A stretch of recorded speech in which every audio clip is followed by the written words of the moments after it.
Good morning, guys, and welcome to second day of this year's Leap Summit 2021. I hope you're ready for today because we have a lot of prepared for you.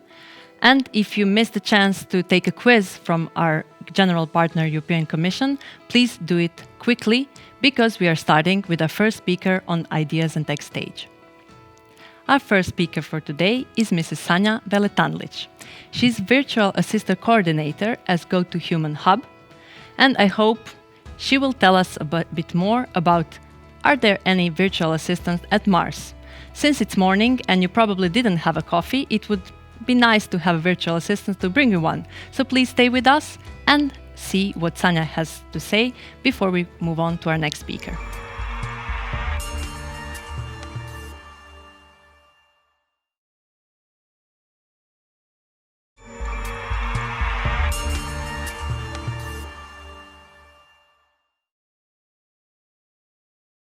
Last Saturday, I received one message on LinkedIn.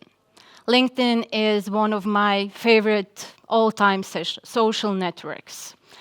The message came from one of my dear connections, and it was really a simple message, just one line.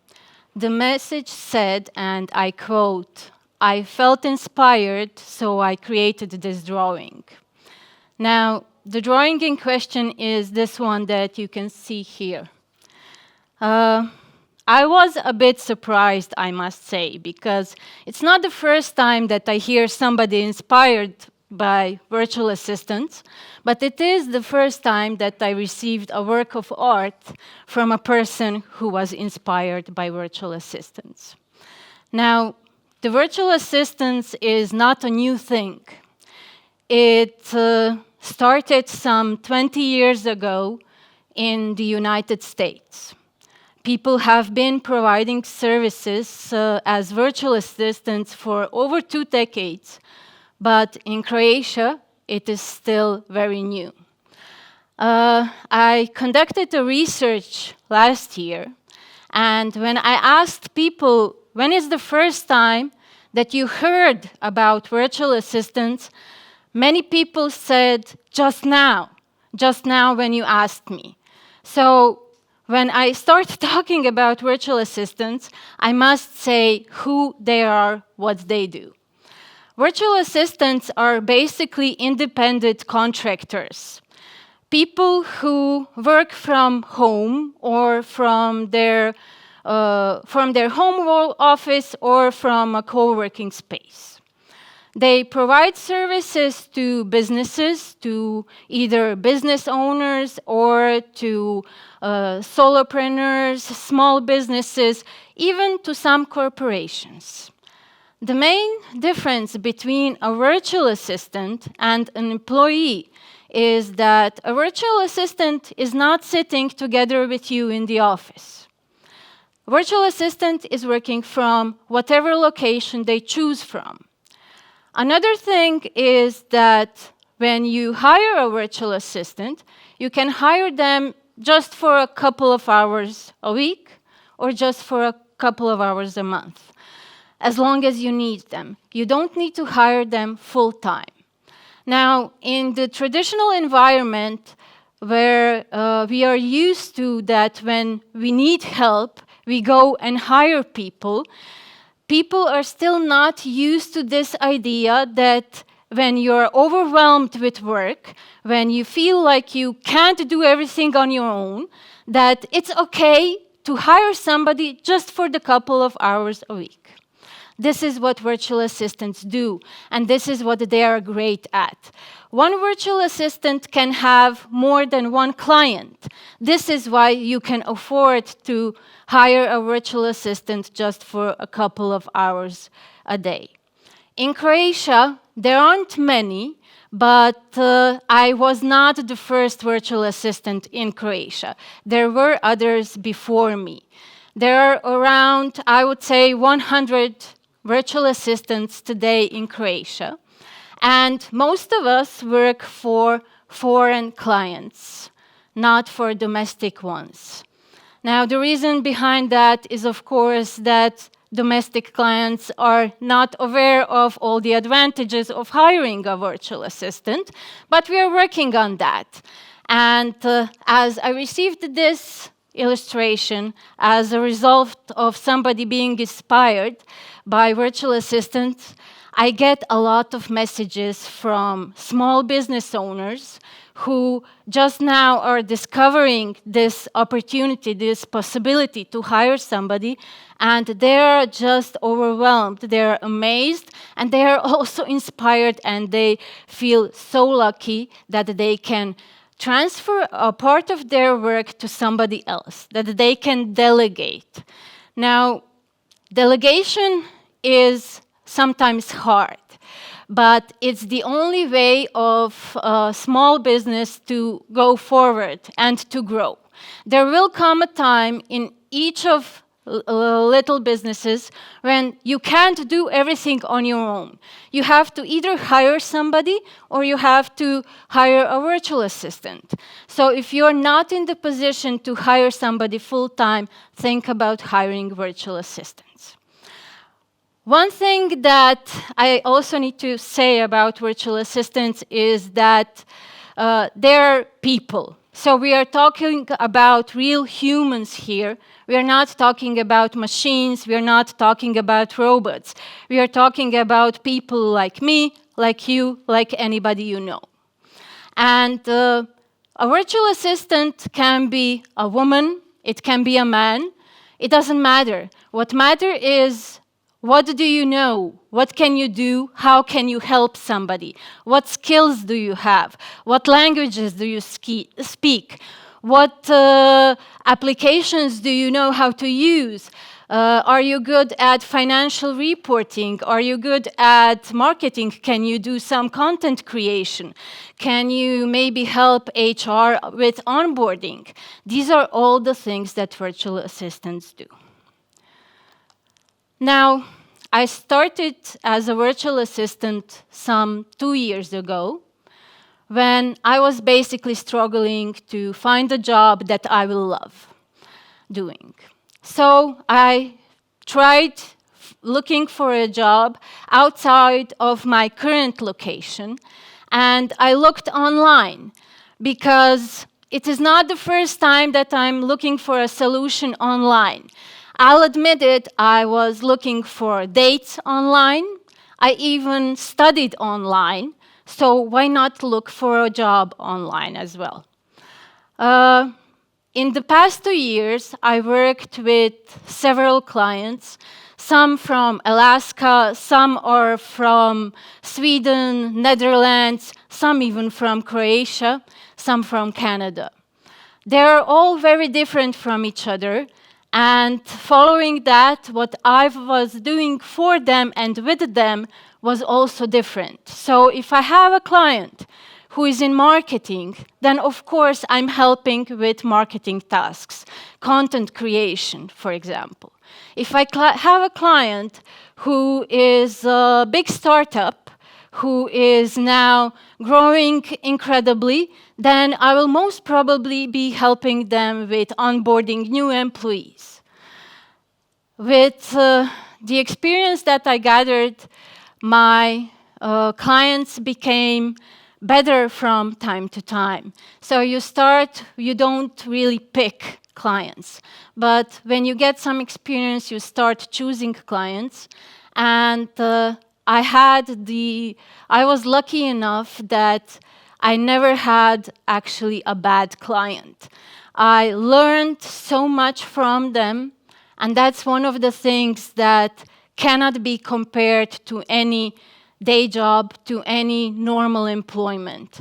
When I think about the 17 years that I worked in corporations before I became a virtual assistant, it would be unfair to say that I didn't learn a lot then. I did, of course I did. But the 2 years being the virtual assistant, the amount of knowledge that I received here is something that cannot be compared with anything before. You learn fast, things move fast. You learn from different clients, you learn from different cultures, you interact with different people.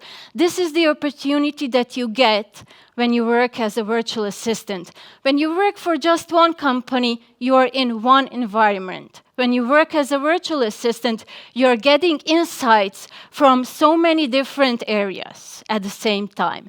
So my learning curve has finally become something that is really exciting to look at. Before, it would happen that my learning curve was not really a curve at all. It would stagnate. Now, every day I learn something new. Every day I get better and better. And every day I also am more able to help other clients.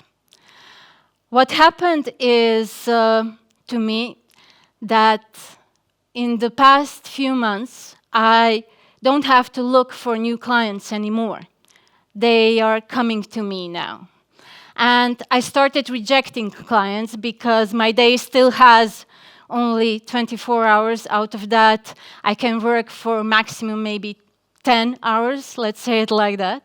And I started delegating my new clients to other colleagues. And if I can just give you one thing to go home with from this presentation today, that would be you can work, you can do business without stepping on your competition.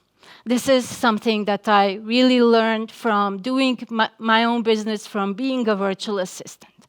Now, we are all used to doing business in a way where you need to fight your competition. You need to be the best.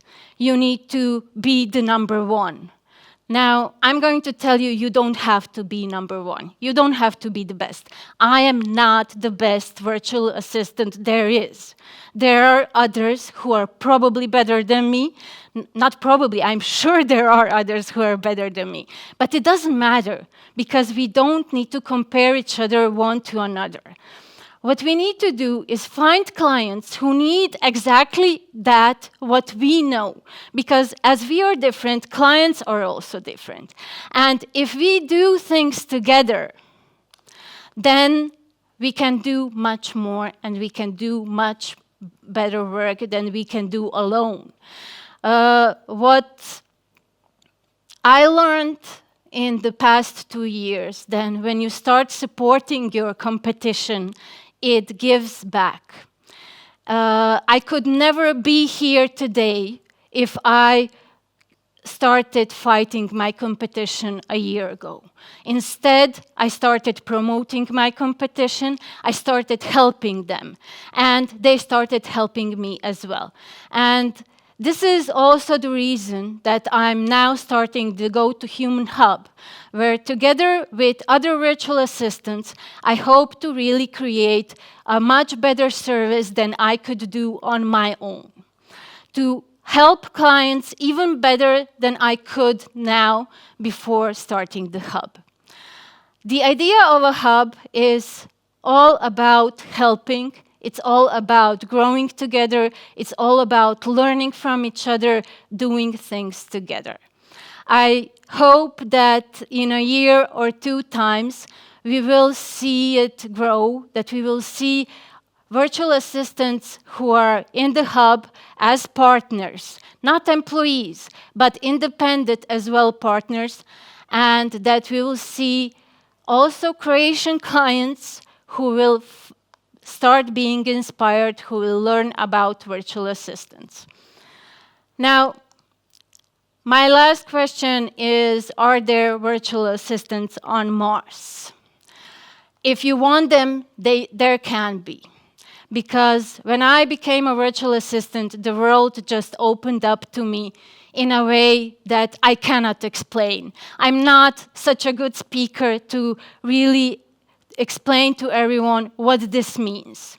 I can only hope that you can get a small glimpse of an idea of the change from going from the traditional employment to this virtual assistance. The world literally opened up to me, And at the moment, I can't imagine going back. The opportunities that you get when you realize that you can do work with anyone in the world, it really changes you. And whether you are just a student who is now looking for the first job, or you're retired and looking for something to fill up your time, think about becoming a virtual assistant. Think about trying it. It cannot hurt. And see you on Mars.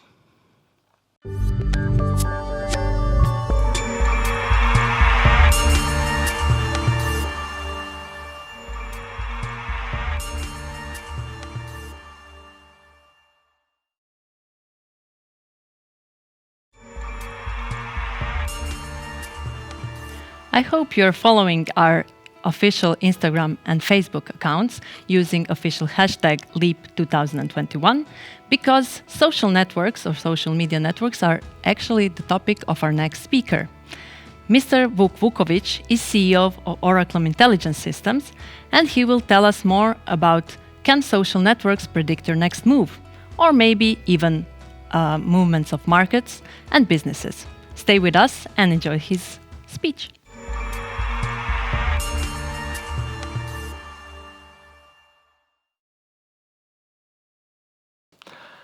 Hi, thank you for inviting me. It's a pleasure to be here. So what I'm going to talk to you about today is the power of social networks in making predictions. This is actually what my company does. So you've heard a little bit about me. Basically, what we've done with the company is the stuff that I'm going to show you today, and it's a kind of a new way of making predictions and doing polling, and I hope you'll find it interesting. Right, so I'm the CEO of Oracle, and we're a company we're kind of branding ourselves as a data science company, and we managed to successfully make a few predictions, specifically election predictions. So Brexit, Trump, Biden, etc. And we did it with incredible accuracy. So the way we typically do this is that we use sort of we call this a science-based forecasting poll, and the name is Bayesian Adjusted Social Network Survey. I'll show you why Bayesian. Okay, so there is a certain statistical Bayesian probability element, and the point of the whole methodology is that we've redesigned it. We redesigned polling, and we redesigned the way of making predictions. So that's basically the idea, and we do this by using a social network analysis. Before I explain the intricacies of this approach, just a little simple way of how this usually works so that you can get the idea. So typically we're commissioned to do a piece of research or a prediction or something. So what we do usually is we poll people on social media. So we do social media ads, for example, Facebook, Twitter, Google ads, Instagram, etc. And then we get them to join our survey. So we have a survey app, and they fill out the survey, and we ask these specific questions in there in order to try to get their attitudes, to draw them out. And through these emotional cues that we collect, we basically deliver our reports and values to the client. So this is how we essentially make money. So what's behind the approach? The whole Bayesian survey is based on two central parts. The first part is the wisdom of crowds concept.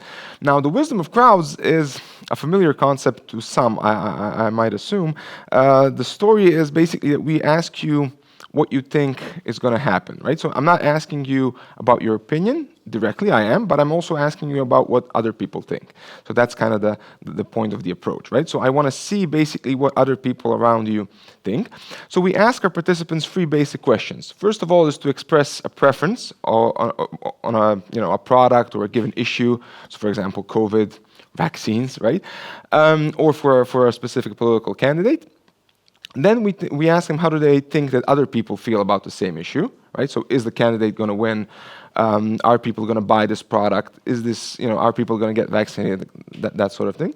And then finally, how do you think that other people would answer the previous questions? So see, with these two additional questions, we try to get kind of in depth to trying to understand your approach and how you think about these things.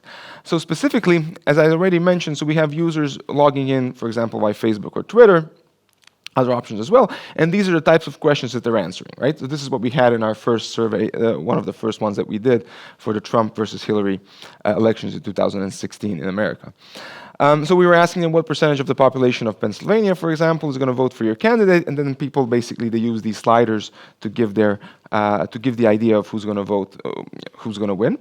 But then we asked them, who do you believe that others, how do you believe others in Pennsylvania would respond to the previous question? Now, when people come to this last question, they kind of start thinking, and what we noticed at least, and we did this experimentally, we did it with students, asking them about their scores. We did it with political candidates. We did it with a lot of different ways of trying to figure it out. So people tend to self-correct, right? So they figure out, all right, so what about, I'm trying to put myself in the mindset of others, and then I self-correct my own answers from before, hence the Bayesian approach. That's the idea.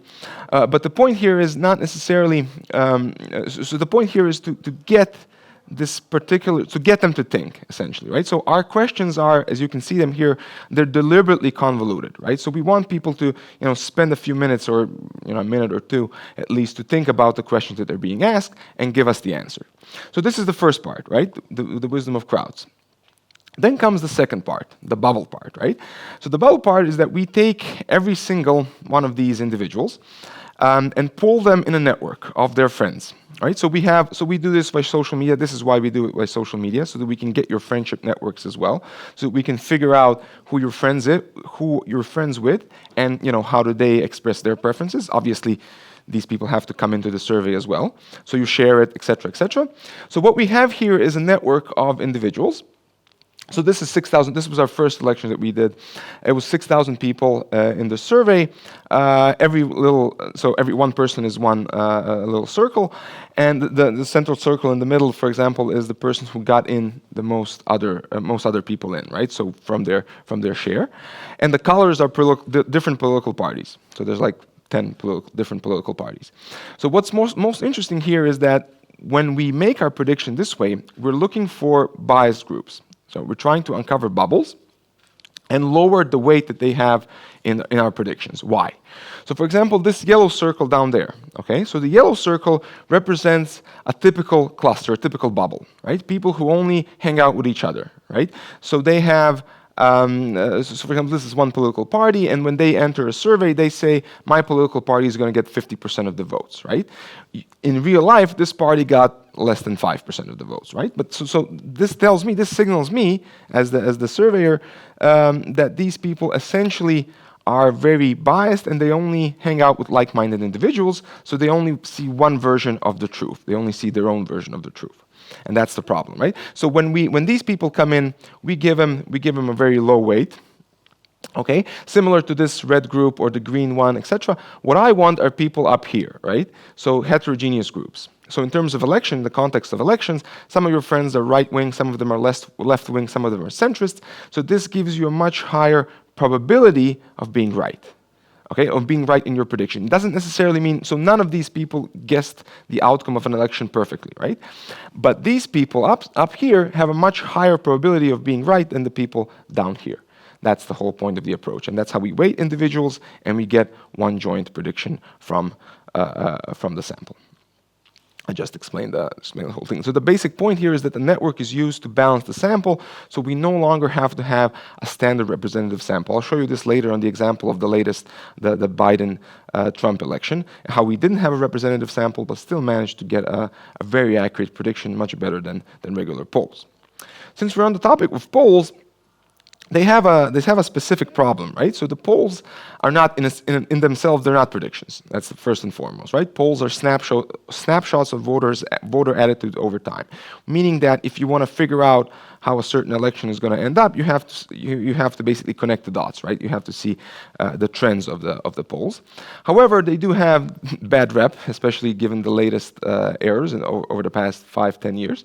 And the problem is, there's two basic problems. The first one is that the response rate to polls is very, very low. So it's down to only 6%. This is down from 36% in 1997.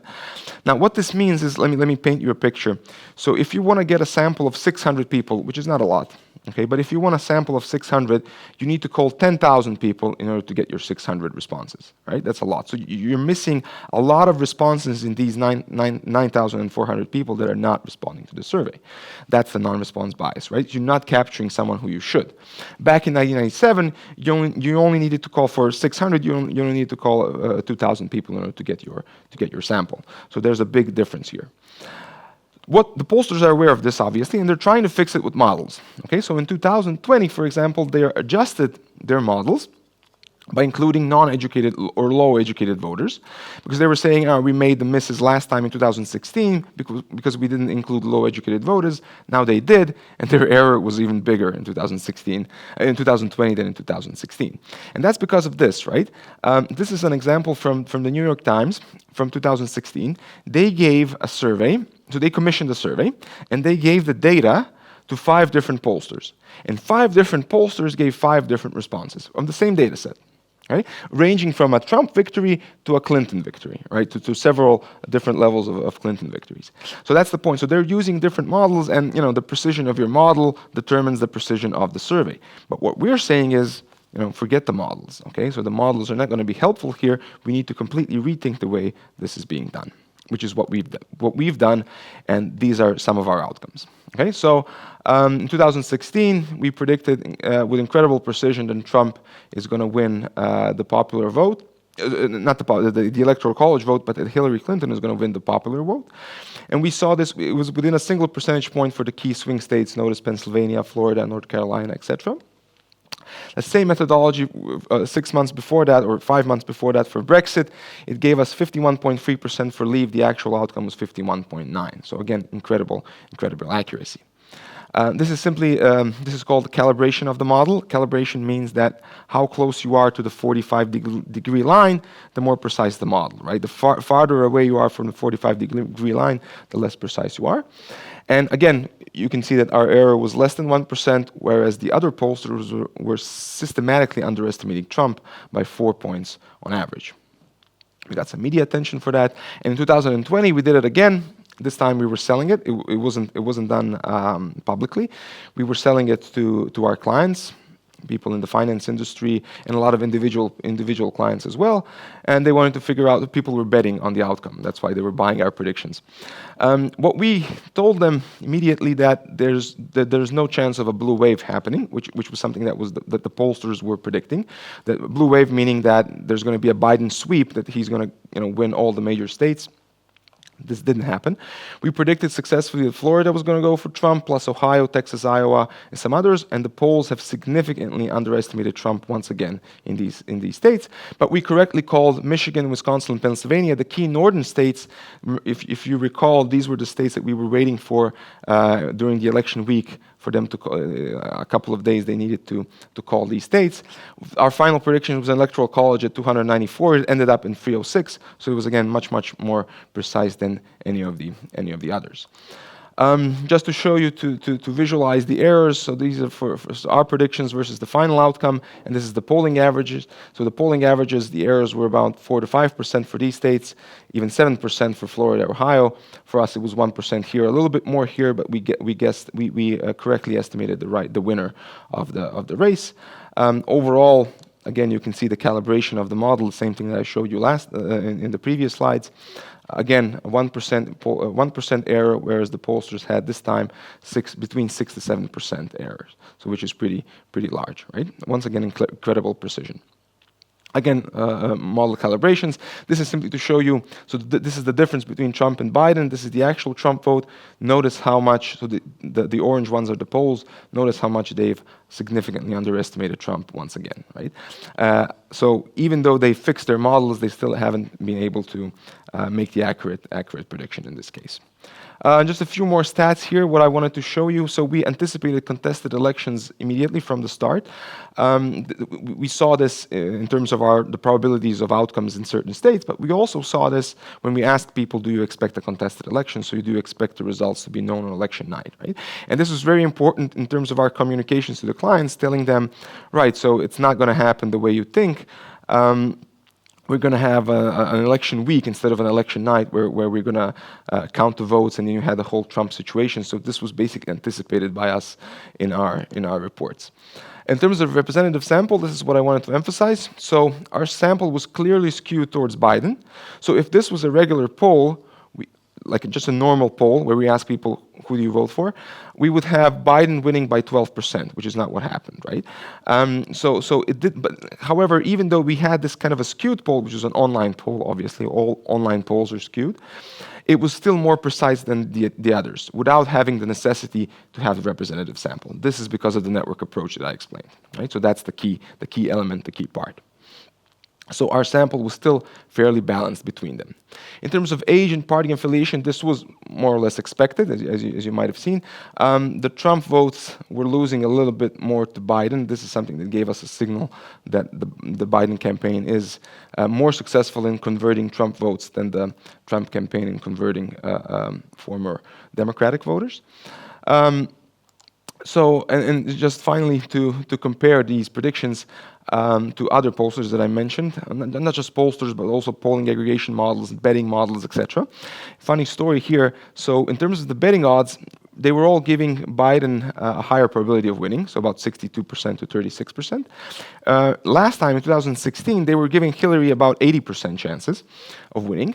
Okay, so this time they were correct. Eventually, Biden won. But on the day after election night, right? So when the first states were called in Trump's favor, so Florida, Ohio, etc., all the states that we predicted correctly, and the pollsters haven't.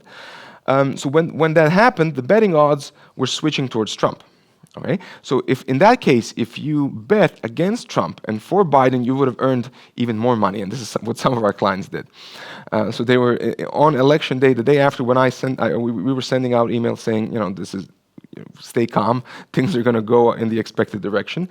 It's not going to happen in the way that these betting odds are predicting, or the prediction markets, right? So there was a sort of a huge levels of uncertainty, especially in the day after the election, while we were very confident in our model, and it paid out. Now, in addition to making predictions about elections, there's one other thing that I wanted to share with you. So I talked about predicting products and predicting vaccinations and COVID. That's a bit boring, in my opinion. What's much more interesting in this case is trying to predict this. I'm saying trying to predict. I'm not saying that we will or that we have succeeded, not yet at least. So what we want to do is not necessarily predict markets in the short run, because these fluctuations are very unpredictable, but markets, if you think about them, are pure psychology. And this is what I want to figure out, right? I want to figure out the social media sentiment that's driving market psychology. I don't know how much you followed lately the markets, but you might have heard of things like Dogecoin or Bitcoin or the Reddit army or GameStop, all these things like meme stonks. I said stonks are stocks that only go up. Or YOLO, you only live once, where you YOLO your entire life savings into one meme stock.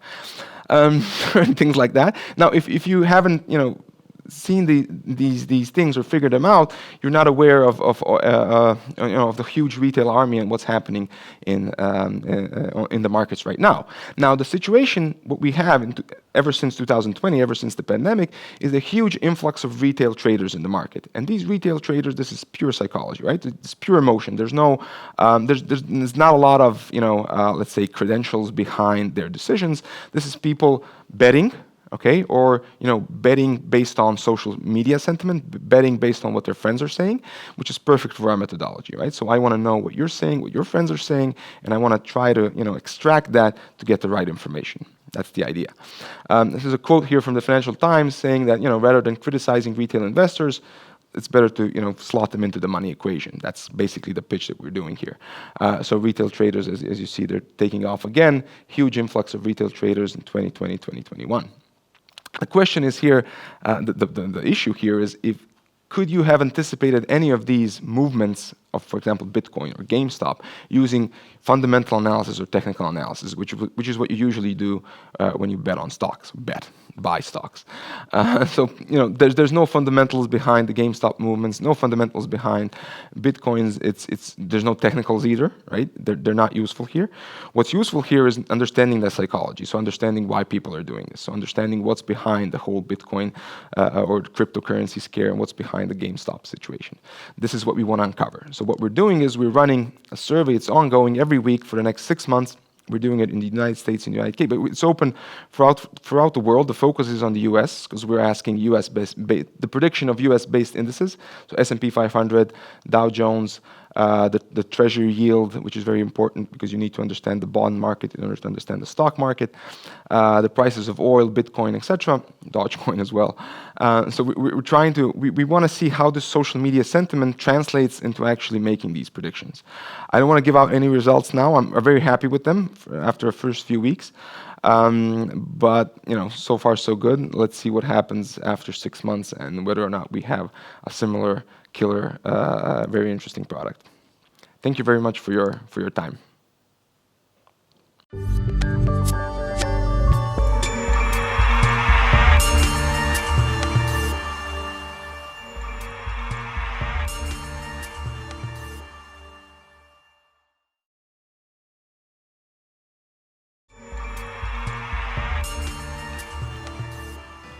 Our next speaker is joining us from the general partner or this year's summit from European Commission.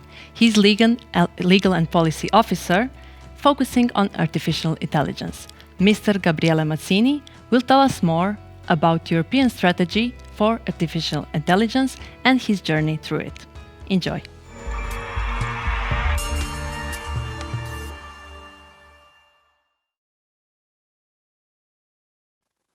Hello, everybody, and thank you for being here. My name is Gabriele Mazzini, and I'm a legal and policy officer at the European Commission. It's a true pleasure to be here with you today. And what I would like to talk about is my journey through a European strategy for artificial intelligence.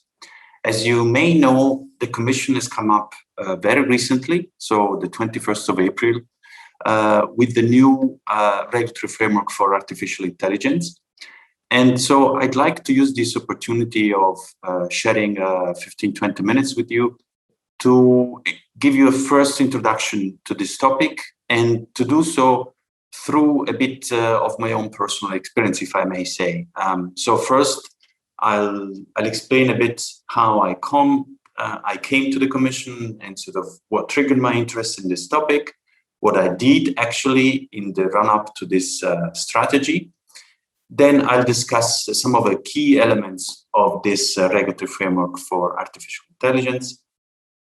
And finally, I'll spend a few words on what's coming next. So to get started, I wanted to share here a couple of pictures from a project I worked with when I was in the United States. So before coming to the Commission. The project was called Millennium Villages Project and was an international project focused on facilitating economic development in certain areas of sub-Saharan Africa, notably across 10 countries. The project had a particular feature and focus, and was the use of new technologies to deliver certain outcomes, whether in health or agriculture or infrastructure or education. And so here I just selected a couple of examples.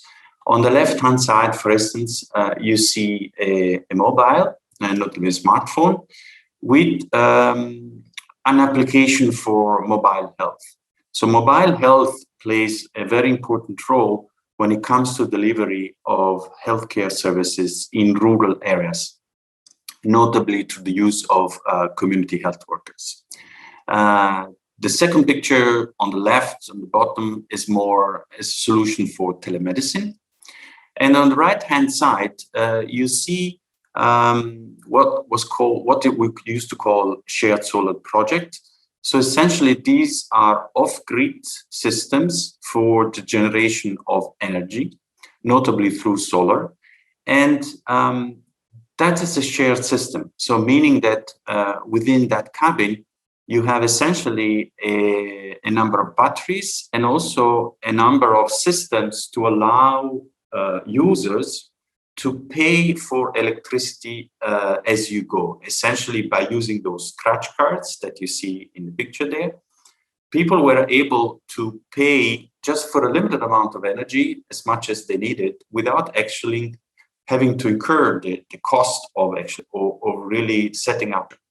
So these are just two examples, but by working there, I really developed a keen interest in understanding how we can fundamentally improve the commission. I started, and you will see in particular, is at the center of it. In 2018 was the by the Commission on Artificial Intelligence for Europe. The Commission set up on artificial intelligence, worked for and delivered two incomes. One was for trustworthy AI, was another document, another extensive document on policy and recommendations for trustworthy AI. Following the work of this, the Commission of 2020, so in actually a white paper on artificial intelligence, the basis for the was the basis for the extensive consultation, a number of regulatory AI. In fact, as you see, white paper was a European excellence and trust. So it's of the European approach to create an environment, an ecosystem of trust.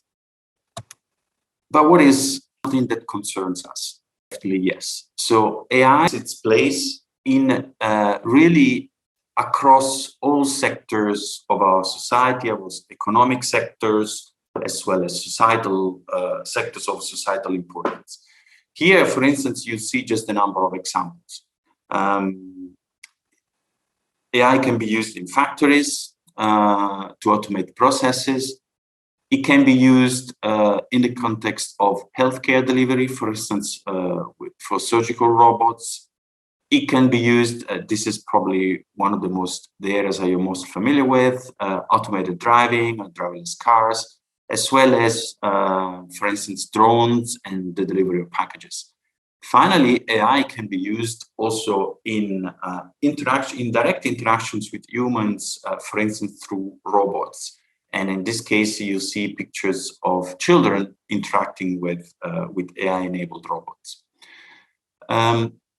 However, when we discuss about AI, we don't always refer to those situations I've just talked about, where AI is essentially a component of a physical device or a physical product, and that AI essentially powers that physical product. AI can come also in many different forms, sort of as a standalone software. That's how we call it. For instance, your voice assistant in your phone is an AI, and that, of course, it comes through the medium of the phone, but it's pure software, and advises you on your request or helps you find something on the internet and so on. Same for navigation. Same for instance, systems. More. So, for instance, on the sign at the bottom, you see this video of President Obama, which was and so AI can in fact content that is not authentic and then be seen or perceived while actually it's not. Can also be used, for instance, in the medical sector, pneumonia, and actually it has been discovered to be as accurate as radiologists. Finally, it can be used also in the justice sector. Courts systems to, for instance, assist that a certain person in a crime, or whether to be well in case they're released before trial. So these are all real world examples of use of AI. Let's do a step back. What is place? Is the definition of artificial intelligence in the proposal Intelligence Act has adopted on the. So in that document, as software, the set of human-defined objectives generate outputs, predictions, recommendations that have this particular environments that interact with. And all the examples I gave you before, whether there was about AI embedded into a product or AI that is sort of standalone, there is always an interaction between the output of the AI system and so the direct environment in which the AI system interacts with, whether that's so to say in the material world or in the real world, or whether it's more in the virtual world. Key features of AI, key components, I should rather say, of AI are three. So data, algorithms. Algorithm essentially is a set of instructions that a computer is given. And those algorithms, when it comes to AI, have become more and more sophisticated. And computing power. Computing power also, and thanks to the advances that there has been in the last few years, has been essential for computers to be able to process large amount of data. So on one hand, we have more and more data. On the other hand, we need computing power to process those data. So these three components have made indeed AI be what AI is today, and so enable all those breakthroughs in all the sectors we've just briefly touched upon. So having said that, also say what is not AI, and in particular, certainly not magic. This is a concept. Humans are behind that are created, behind the algorithms that are being, as well as the interfaces between those and the humans. So essentially, what I want to show you and underline indeed a very key concept is that AI per se is not magic, but at the same time of human ingenuity. As such, it can also imperfections. So as regards the collected data are supposed to run sort of real world. So data collected from the real world. Those data represent the result of a human decision. There may be some errors or some bias in the sum. As well, then those are correct. Notably here you will find stays for machine learning. And machine learning is a bit of artificial intelligence. But are also created by humans, can also inject the way they design algorithms, certain our own imperfections in how we see and is. Then processing those algorithms lead to those outputs may in fact not perfect or be lead to unintended, and those outputs on the data, and those data the real world, so impact the real world is be further collected. So what is important to understand is that it has a great potential types in many sectors. Being the product of has to be properly according to certain standards and say to certain rules. Another example, AI is not. In fact, use the term artificial intelligence, that AI is human intelligence. For instance, the picture on the left hand clearly a panda, classified by a machine, 7% confidence. That picture, and you to that picture, for instance, by certain pixels in the image, and you show the same image, which is actually the image hand side. In fact, from a human eye cannot see. There is not at all the left hand side, right hand side picture. There was an injection. They compete the picture on the right hand side. Compact, as you can see, the same as a given an image of confidence. But in fact, for a human, that the picture on the left is actually the same picture. Another example, I is not the same as human. The consequences can be here. Stop sign correctly classified by name. The second one, there are some sticks to the stop sign, so it's here and there. And so essentially, again, there is some noise. Unlike the noise we looked at, that noise to a human was perceptible to a machine, misclassified. In this case, is very clearly perceptible. So if you're drivers, which often happens, not that is not a stop sign. Intuitively, it's the same sign. A computer can be misguided. In that specific case, this classified as a speed limit. I think the case was miles, because the consequences can be turning very dire. What is important to AI is not like agents, but AI used together with human intelligence. So here, in this is a recent on CNN, a false facial recognition, an innocent black man to jail. This is again where the machine may not, and therefore its use of about human oversight. A person with a crime and in possession of ID and a phone of the person suspected of a picture. The ID was false of the person. The police took that picture and ran a database of possible person who had to do with justice before. The algorithm, so this AI systems was a system, identified the match that the system, the picture of with the database, pictures of people in the database. And then the police match, and then this person who was in the police with crimes in the past, 10 days in jail, an attorney to help, and it had to spend. Now it turned out the match was false, and properly check that didn't do a good match. What does this tell us? Means can make mistakes, and the mistake was, and this is actually a common problem in certain systems, that those systems trained on data or primarily of whites. They do not always work very well. Pictures of either women or also person skin tone. Again, this is should sort of help us about how we use the system. Also, a problem that can be solved. That is why the European Commission, following I discussed before, and so that artificial intelligence or of the Commission on 2018 has the sum up with regulatory artificial intelligence. This proposal adopted the 21st of 2021. It's the first word to establish the framework for artificial intelligence.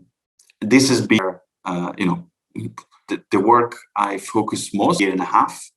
It has been seeing and rewarding work with my colleagues, and so we will see this will play out in the next. But before let me just quickly show slides on trying to achieve. So indeed, a new regulation on, and I want to spend time on is the so-called risk. The regulation, in fact, 4 areas. Why 4 areas? Because artificial intelligence there are situations where a certain regulatory response, some requirements systems must, in order to be put, some other cases. So, and those requirements to the specific risk. From the bottom, we think that AI systems shouldn't have specific requirements because they own no risk. Bandwidth that we think there are a number of AI which could generate as regards in particular whether a certain content or a certain product comes from a human, for instance, of customer service that uses any customers. Or for instance, in these situations, risk. And so it should be clearly identified. The really core of the regulation is we think that may have an safety of persons, or for instance, collect applications or for instance, a medical device. The majority of this, in fact, on this type of. And finally, there are systems which unacceptable. They go against fundamental principles. These are very minority of AI systems. Systems we foresee on the orange color. An overview of is essential, trustworthy. So the kind of AI in place that AI systems that are of high risk should data set fully documented, so the developed proper documentation systems are well understood. So those systems need it by documentation. User of those systems understand. For instance, if CT scan assist by determine whether lesion is a melanoma or not, is to know how those systems. We mentioned this before. Developers of AI systems need a user of the type of has to be put in place. The system may not be human always in the loop. Those systems should also lead to, and they also must secure, meaning those have to deal with inaccuracies that may happen within the system, be secure against attacks, like about the stop sign. Be met by before they are put on the market, and they need to be checked in legal terminology ex ante, putting them on the market. Next, so as vision and legislative framework on the function of the European Union, when the Commission makes it, has to be decided by the Parliament and the Council. Essentially, legislative procedures that the European Parliament agree among themselves on, and once they agree, proposal will become final. So we enter into force. Easy, but if you go a little bit into it, you will see how the procedure is complex. It foresees 3 readings, so 1 reading for Parliament, 1 second reading from Parliament, 3rd reading from Parliament. So the co-legislators, so I'll define the co-legislators, agree at any step, in 2nd reading or 3rd reading. What's interesting here, each institution has procedures. So the Parliament work at a committee level first, and so on, and the Council has groups.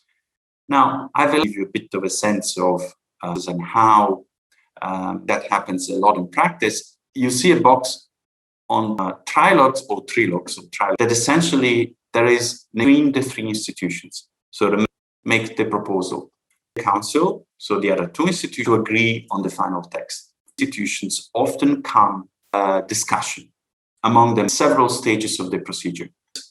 There must be some formalized steps for the Council to express their.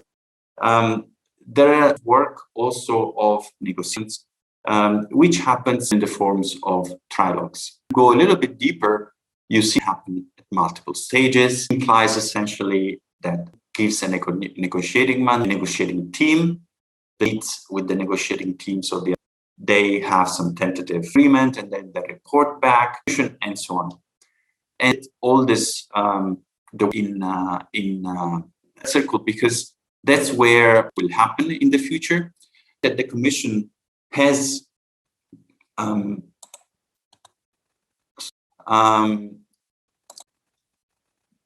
fact that the Commission has made the proposal is being discussed in Parliament at the same time, doesn't mean that it completely forgets about what's happening. In fact, the Commission is always present at the meeting, of the Council, and it will be available to steer the conversation between the 2 institutions, which means, and for the colleagues of mine who act, a lot of work, who knows how long, but a year or 2, in terms of really developing our thinking, preparing, making the negotiations. And so we think it's an exciting time. We are very much looking forward to this work. So basically, presentation. I know we covered a lot of extremely interesting, but also quite complex. Nevertheless, giving you the chance into what is AI, has triggered my interest. So hope that this also triggered your interest. I urge you to follow our few months and debate in any way to this really important debate that will shape the future in our economy in the next few years. And given that this is a framework on a global scale, legal framework across the globe. And good luck.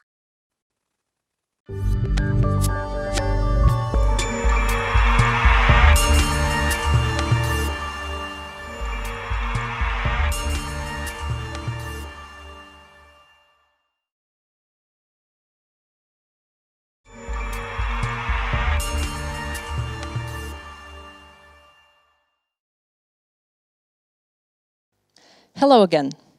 You can notice that I'm not alone, and I have my panelists here because we will start with a very interesting and I would say a hot topic with our panel discussion. The panel discussion today would be the social dilemma behind cryptocurrencies. I would like to welcome my panelists today, and very quickly I would like to introduce you. But I think we have a different approach to this topic, so I will just begin with the introduction. First, ladies first, of course, we have Tana Zimmerman. If I'm saying her name, maybe it doesn't ring a bell, but if I mention bazaar.hr, I believe that all of you know what I'm talking about. So Tana is CEO and co-founder of the Bazaar, and they are now having a Bitcoin as the payment method. So Tana, welcome. Thank you. Okay. The next one, next to me, is Boris Agatic. Boris is, according to his LinkedIn profile, the crypto educator and blockchain developer. Because you were actually in a lot of this blockchain and crypto panel discussions so far, I would say that you are one of the biggest experts when it comes to education of the cryptocurrencies in Croatia. Thank you. Yes, a great introduction. Great to be here. Thank you. Okay. And last but not least, we have actually a person who is a connection between market and technology. So we have Nikola Škorić. Hello, Nikola. Hello.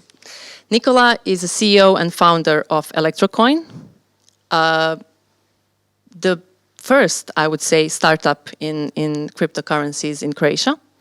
And according to Deloitte, if I'm not mistaken, sixth fastest growing company in technology in Central and Eastern Europe. That is correct.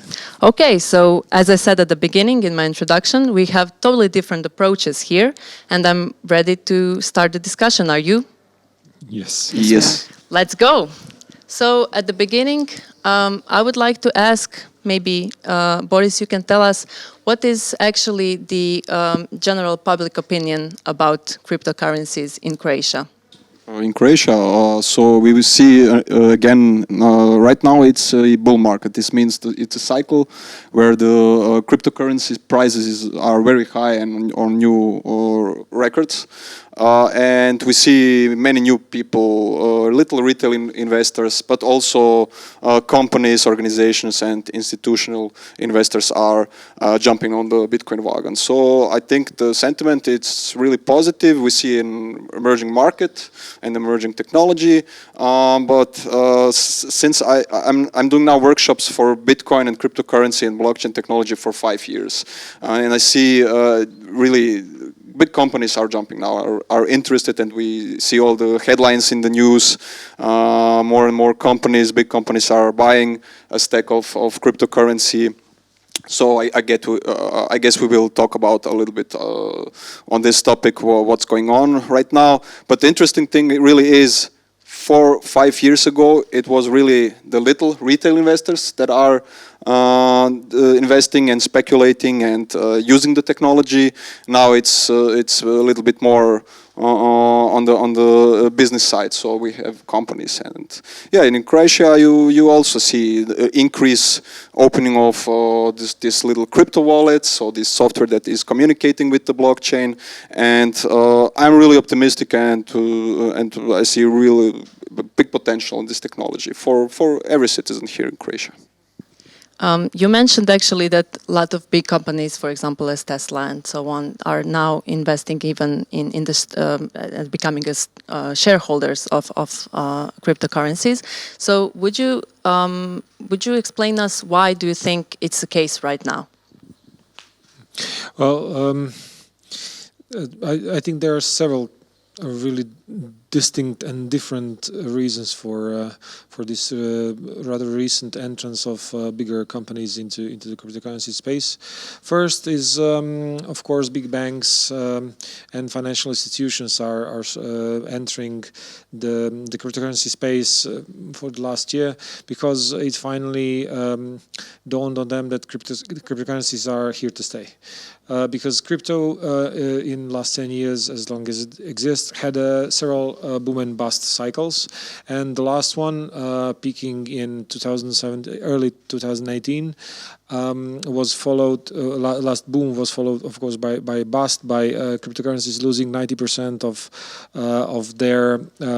of their price, which was, of course, once again a proof for the traditional industry that cryptocurrencies and the whole blockchain technology don't make sense. They are too volatile. They will fall apart. But then through 2019 and 2019, cryptocurrency industry again recovered and started surpassing the highs of 2017 and 2018. And I think this is the point where the traditional finance industry realized that whole this market is something that cannot be ignored. So, for instance, the biggest bank in the world, JP Morgan Chase, their CEO Jamie Dimon in 2017 was one of the most vocal opponents of Bitcoin, formulating messages like it's used only for money laundering and drugs and whatever, trafficking. And then in the first half of last year, I think in May 2020, JP Morgan Chase opened the bank account for the biggest American crypto companies. And then later that year, they for the first time gave a green light or a nice price prediction for Bitcoin, telling their customers they can expect Bitcoin price to grow to $150,000 in the midterm. So this shows that financial industry finally realized that crypto and blockchain industry is here to stay. Then on the other hand, we have general purpose companies that in this monetary situation where cash basically lost all of its value. So we live in a world where like normal people have issues getting credit and getting their hands on money, but the biggest companies in the world can get cash for basically for free. Or even some banks pay them to take their money. So big companies don't care how much cash they have because they don't need it. They can get it really cheaply. So they figured, okay, we have this like pile of cash that does nothing. Where can we store this value? How can we combat inflation? Because if you buy land in 50 years, it's gonna drop in price. If you buy whatever you buy, if you buy gold, it's going to lose value. And it turns out that Bitcoin has this nice property. There's just 21 million Bitcoin. Now it's 18, but 21 million Bitcoin is the top limit. It's not possible to create more than 21 million. So some of the CEOs of the biggest companies realized, okay, so we can put our money into Bitcoin and be sure that in 100 years there will no more Bitcoin will be printed. Value of Bitcoin will not be debased. And I think that Michael Saylor, the CEO of MicroStrategy, was the first one that started publicly speaking about that, and then Elon Musk followed, and this created this whole hype and in not only in high-tech industry, but basically in a lot of publicly listed companies in the US. So those are maybe just two different reasons that are fueling this growth. There's, I guess, several more that are equally distinct as those two. Thank you. And since you were brave enough, and actually the first web shops, general purpose web shop in Croatia, who actually included Bitcoin as the payment method, what would you say that what was the feedback of the customers, and did you have any obstacles including the Bitcoin as a payment method at Bazaar? Bazaar, together with Electrocoin, introduced the possibility of paying with Bitcoin, but not just Bitcoin, all other cryptocurrencies that Electrocoin is supporting. So why did we do it? Our thinking is that we need to offer to our customers all the payment methods possible. So we already had 6 payment methods before we started accepting cryptocurrency. I must say I did not know what to expect. I didn't know if I should expect 1, 3, 5, or 3,000 orders the first day, and what will happen. But what we are happy to see is that customers are reacting very good. Many people are trying to buy. We can see that with the amounts that are being paid. It's popular in Croatia to test the web shop with buying something cheap like 50 kunas or something like that. And we noticed that customers are reacting quite good. And what we are also noticing that people are coming back. So they tried once, they paid with cryptocurrency. As far as I got the data, it's mostly used, Bitcoin is the most widespread used, but people are coming back. So they order once, everything is fine, and then they are returning to the site again. So we are happy when we believe that it will increase significantly quite soon. Nicola mentioned one very interesting thing. He said that cryptocurrencies were perceived as something to buy, weapons or drugs and so on. What people buy the most at Bazaar with cryptocurrencies? Well, I was analyzing. I mean, they're really buying a large variety of products. But what I must say is that we have a lot of wine, craft beer, but also Electrocoin is also working with craft beer producers. So I guess it's kind of connected. But we had really a wide range of products from dishwashers, fridges. We had some fashion. It was a really a mix of products because, as I mentioned, people, when they buy the first time, they're trying with something small, and then later on, Bazaar has a really wide assortment, so they can buy whatever they want. But I assure you, it's not drugs, and it's not weapons, and it's not anything illegal because, of course, we're selling only legal products. Yeah, that's what I wanted to ask. It means that you don't have it on your... No, we don't sell that. Okay. Tana mentioned actually that she expects actually to the increase of the payment or the knowledge of the payment method with cryptocurrencies. From the educator perspective, as you are one-stop shop when it comes to educating public about cryptocurrencies, what would you say, how many, or not how many people know about cryptocurrencies, but what are the biggest issues or the first questions that people coming with when they're asking you to educate them about the blockchain Great technology? question. So the most people are really exposed to the price. So and the most people are really interested in speculating, investing, and a little more portion is going for, let's say, blockchain development and stuff like that. So students are really interested in IT students in blockchain development.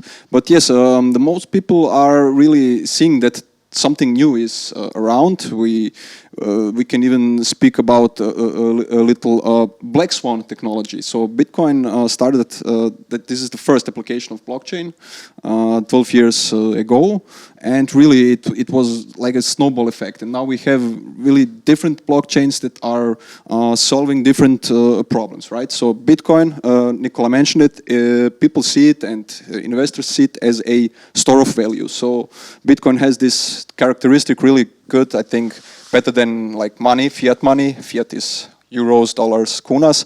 So people are searching for something that is really keeping their value, so you don't lose purchasing power. So Bitcoin is, the narrative of Bitcoin is really this. On the other side, of course, we have payment processors and Nicola's PaySec, which is really good. I have many queries regarding to integrate it to web shops, to, I don't know,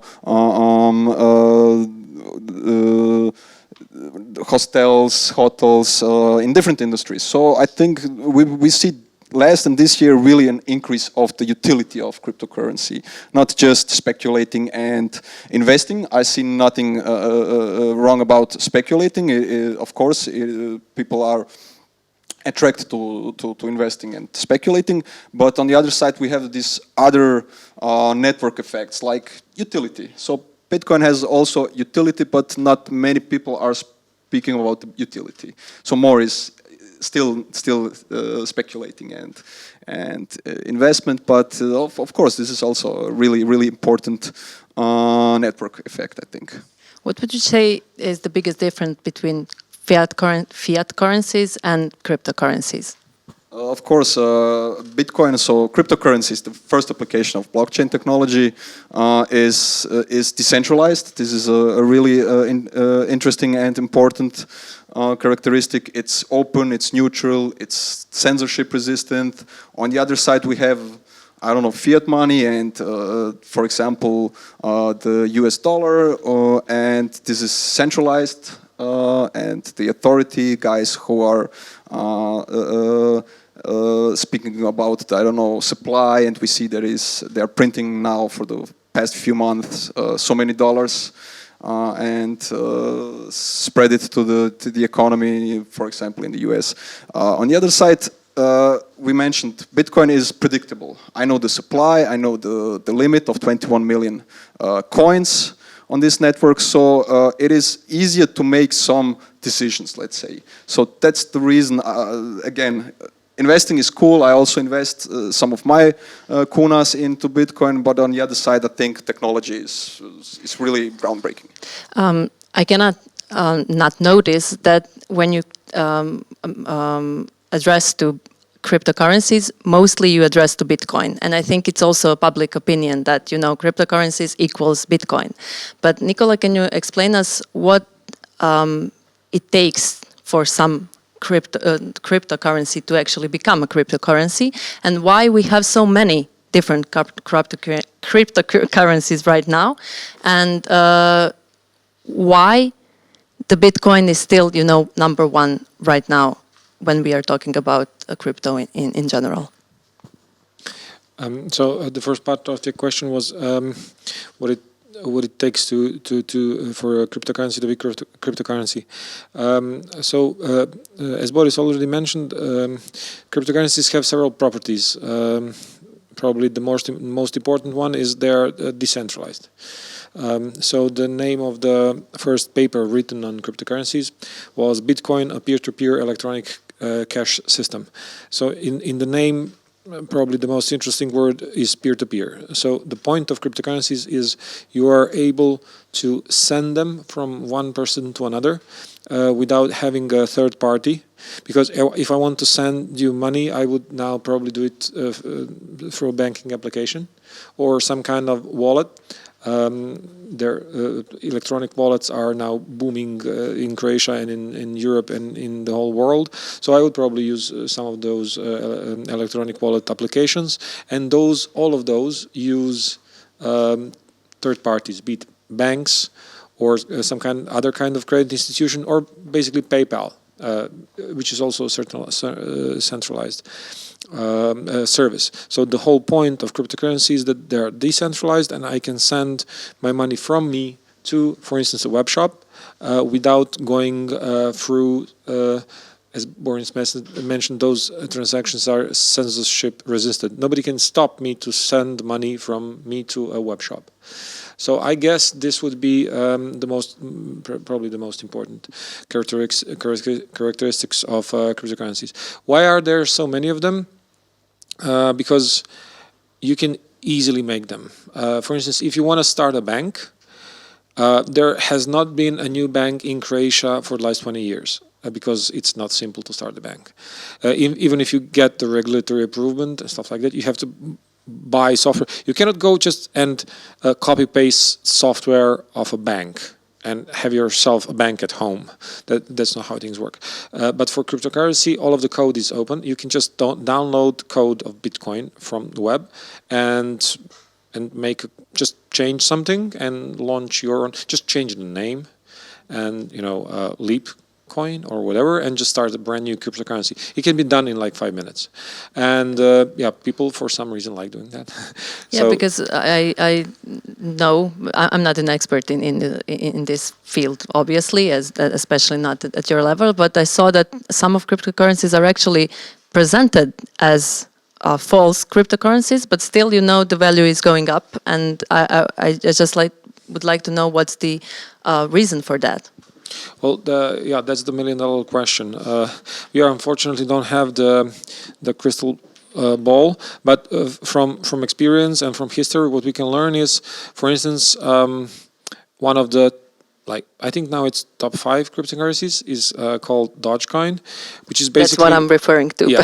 There was basically some guy from Australia that took a source code of Bitcoin and changed the name to a funny name and put a funny logo and changed several configuration files just so it's funnier, and started it as a joke, and now some 8 years after, he's of course been out of the project for like 5 years because he started as a joke and then left it, and now people are buying it like crazy. Why? Well, as Boris already mentioned, it's highly speculative market.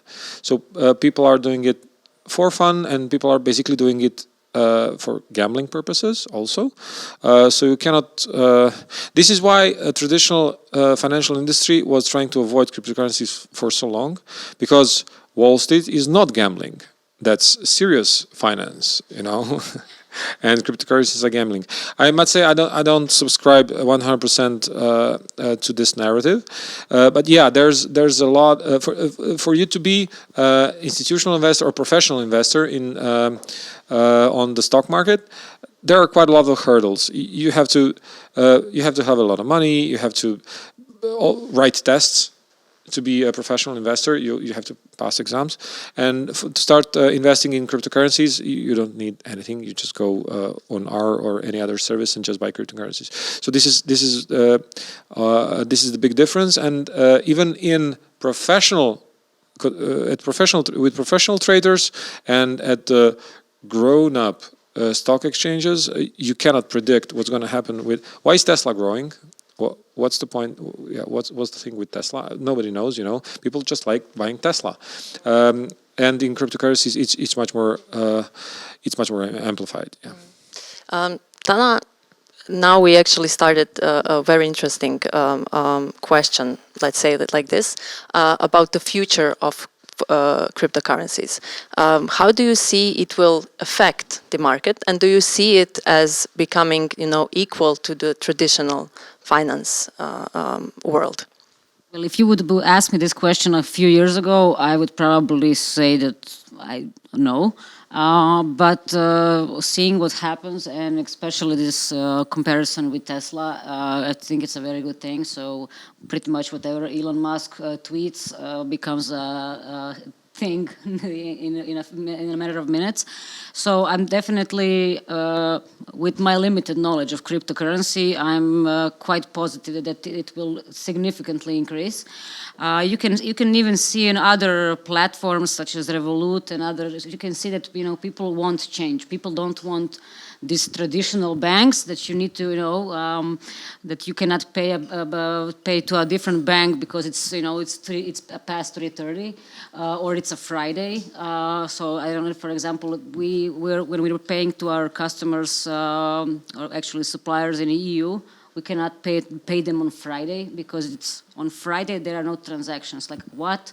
And then cryptocurrency eliminates all that, and people are more and more understanding. They want freedom. They don't want to be in some old school buckets because someone said it that way.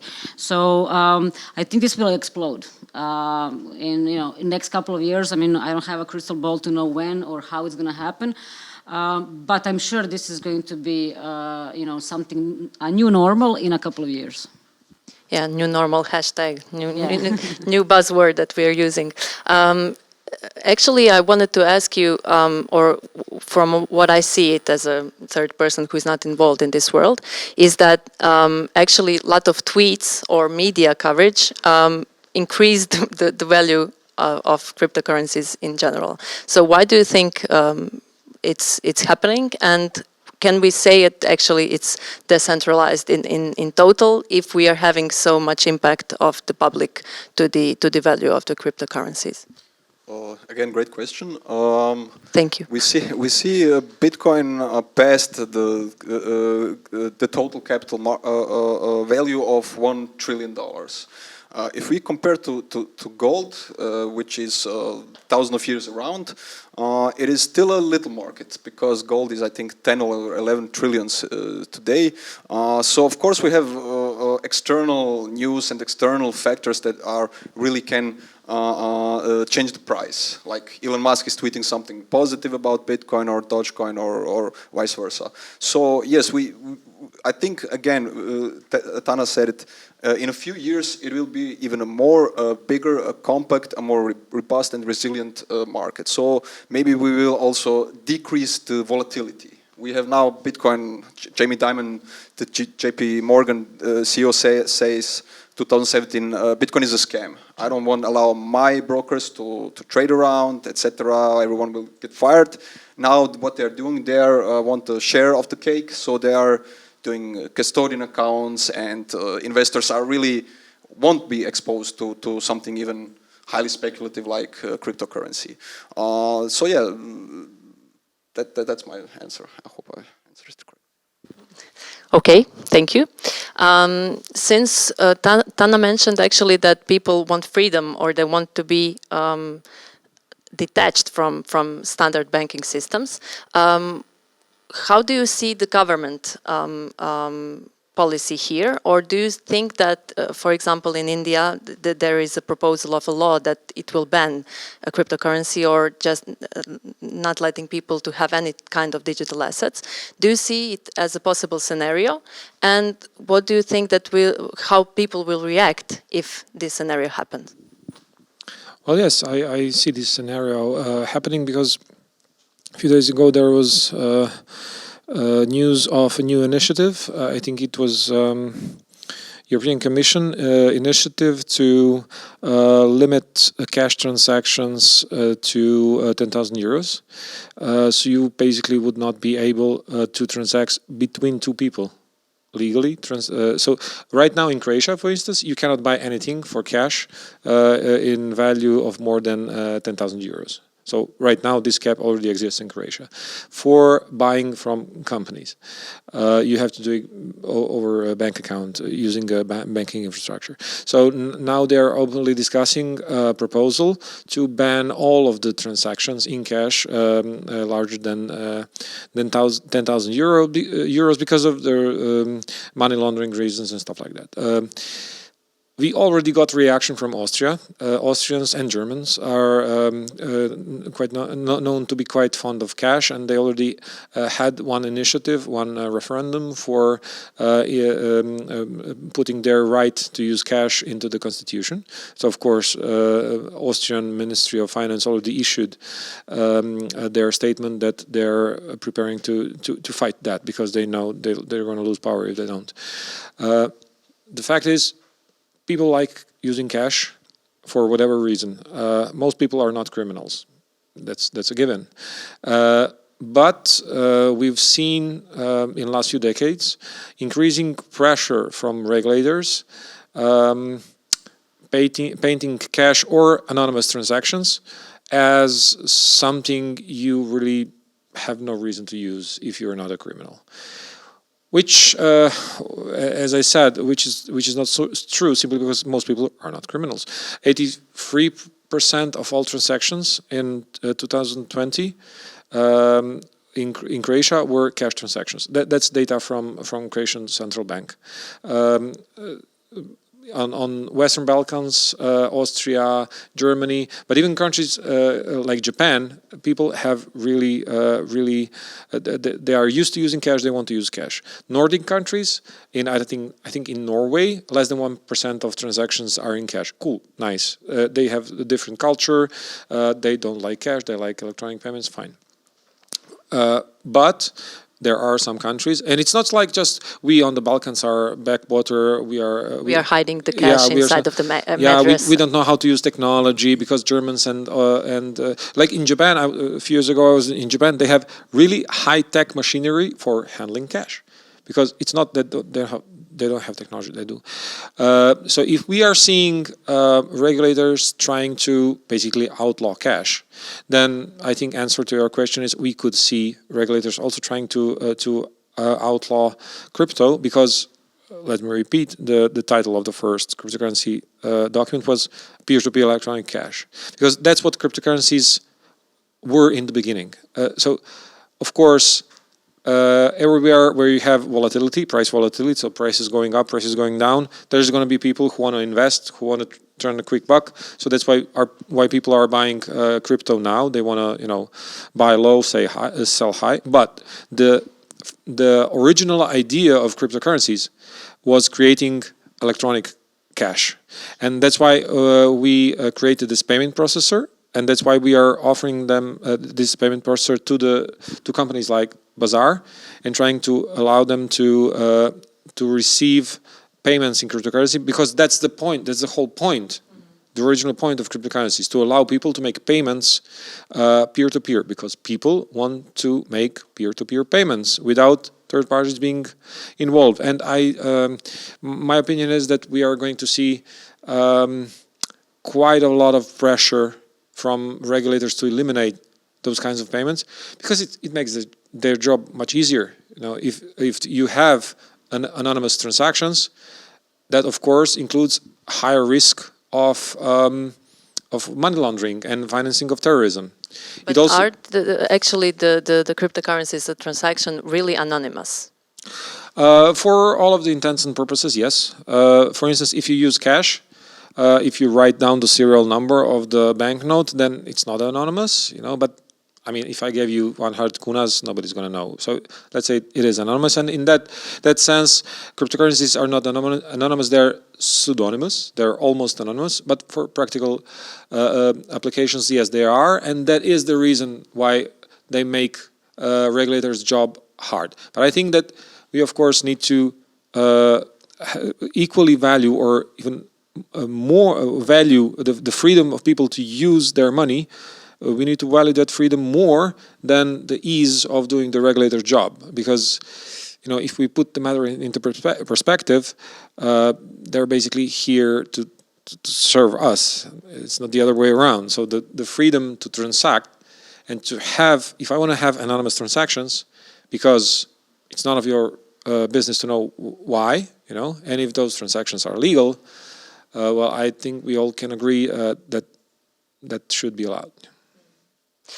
Okay, I think we are actually getting quite into actually a topic of our panel discussion. But before we get to the social impact of the cryptocurrencies, and just already mentioned some of the questions that are now arise, I would like to ask you, Tana, do you see other cryptocurrencies also becoming payment method on Bazaar or in markets in Croatia in general? And as you said, you see it as a new big thing. How do you see the new cryptocurrencies will be also included, and what do you think it's a time frame if we are talking about Croatia? So we are using PISEC. Did I say correctly in English? Yes. Okay. So we are actually not the one processing the cryptocurrency, regardless of which one it is. So I'm sure you will add new cryptocurrencies when they will.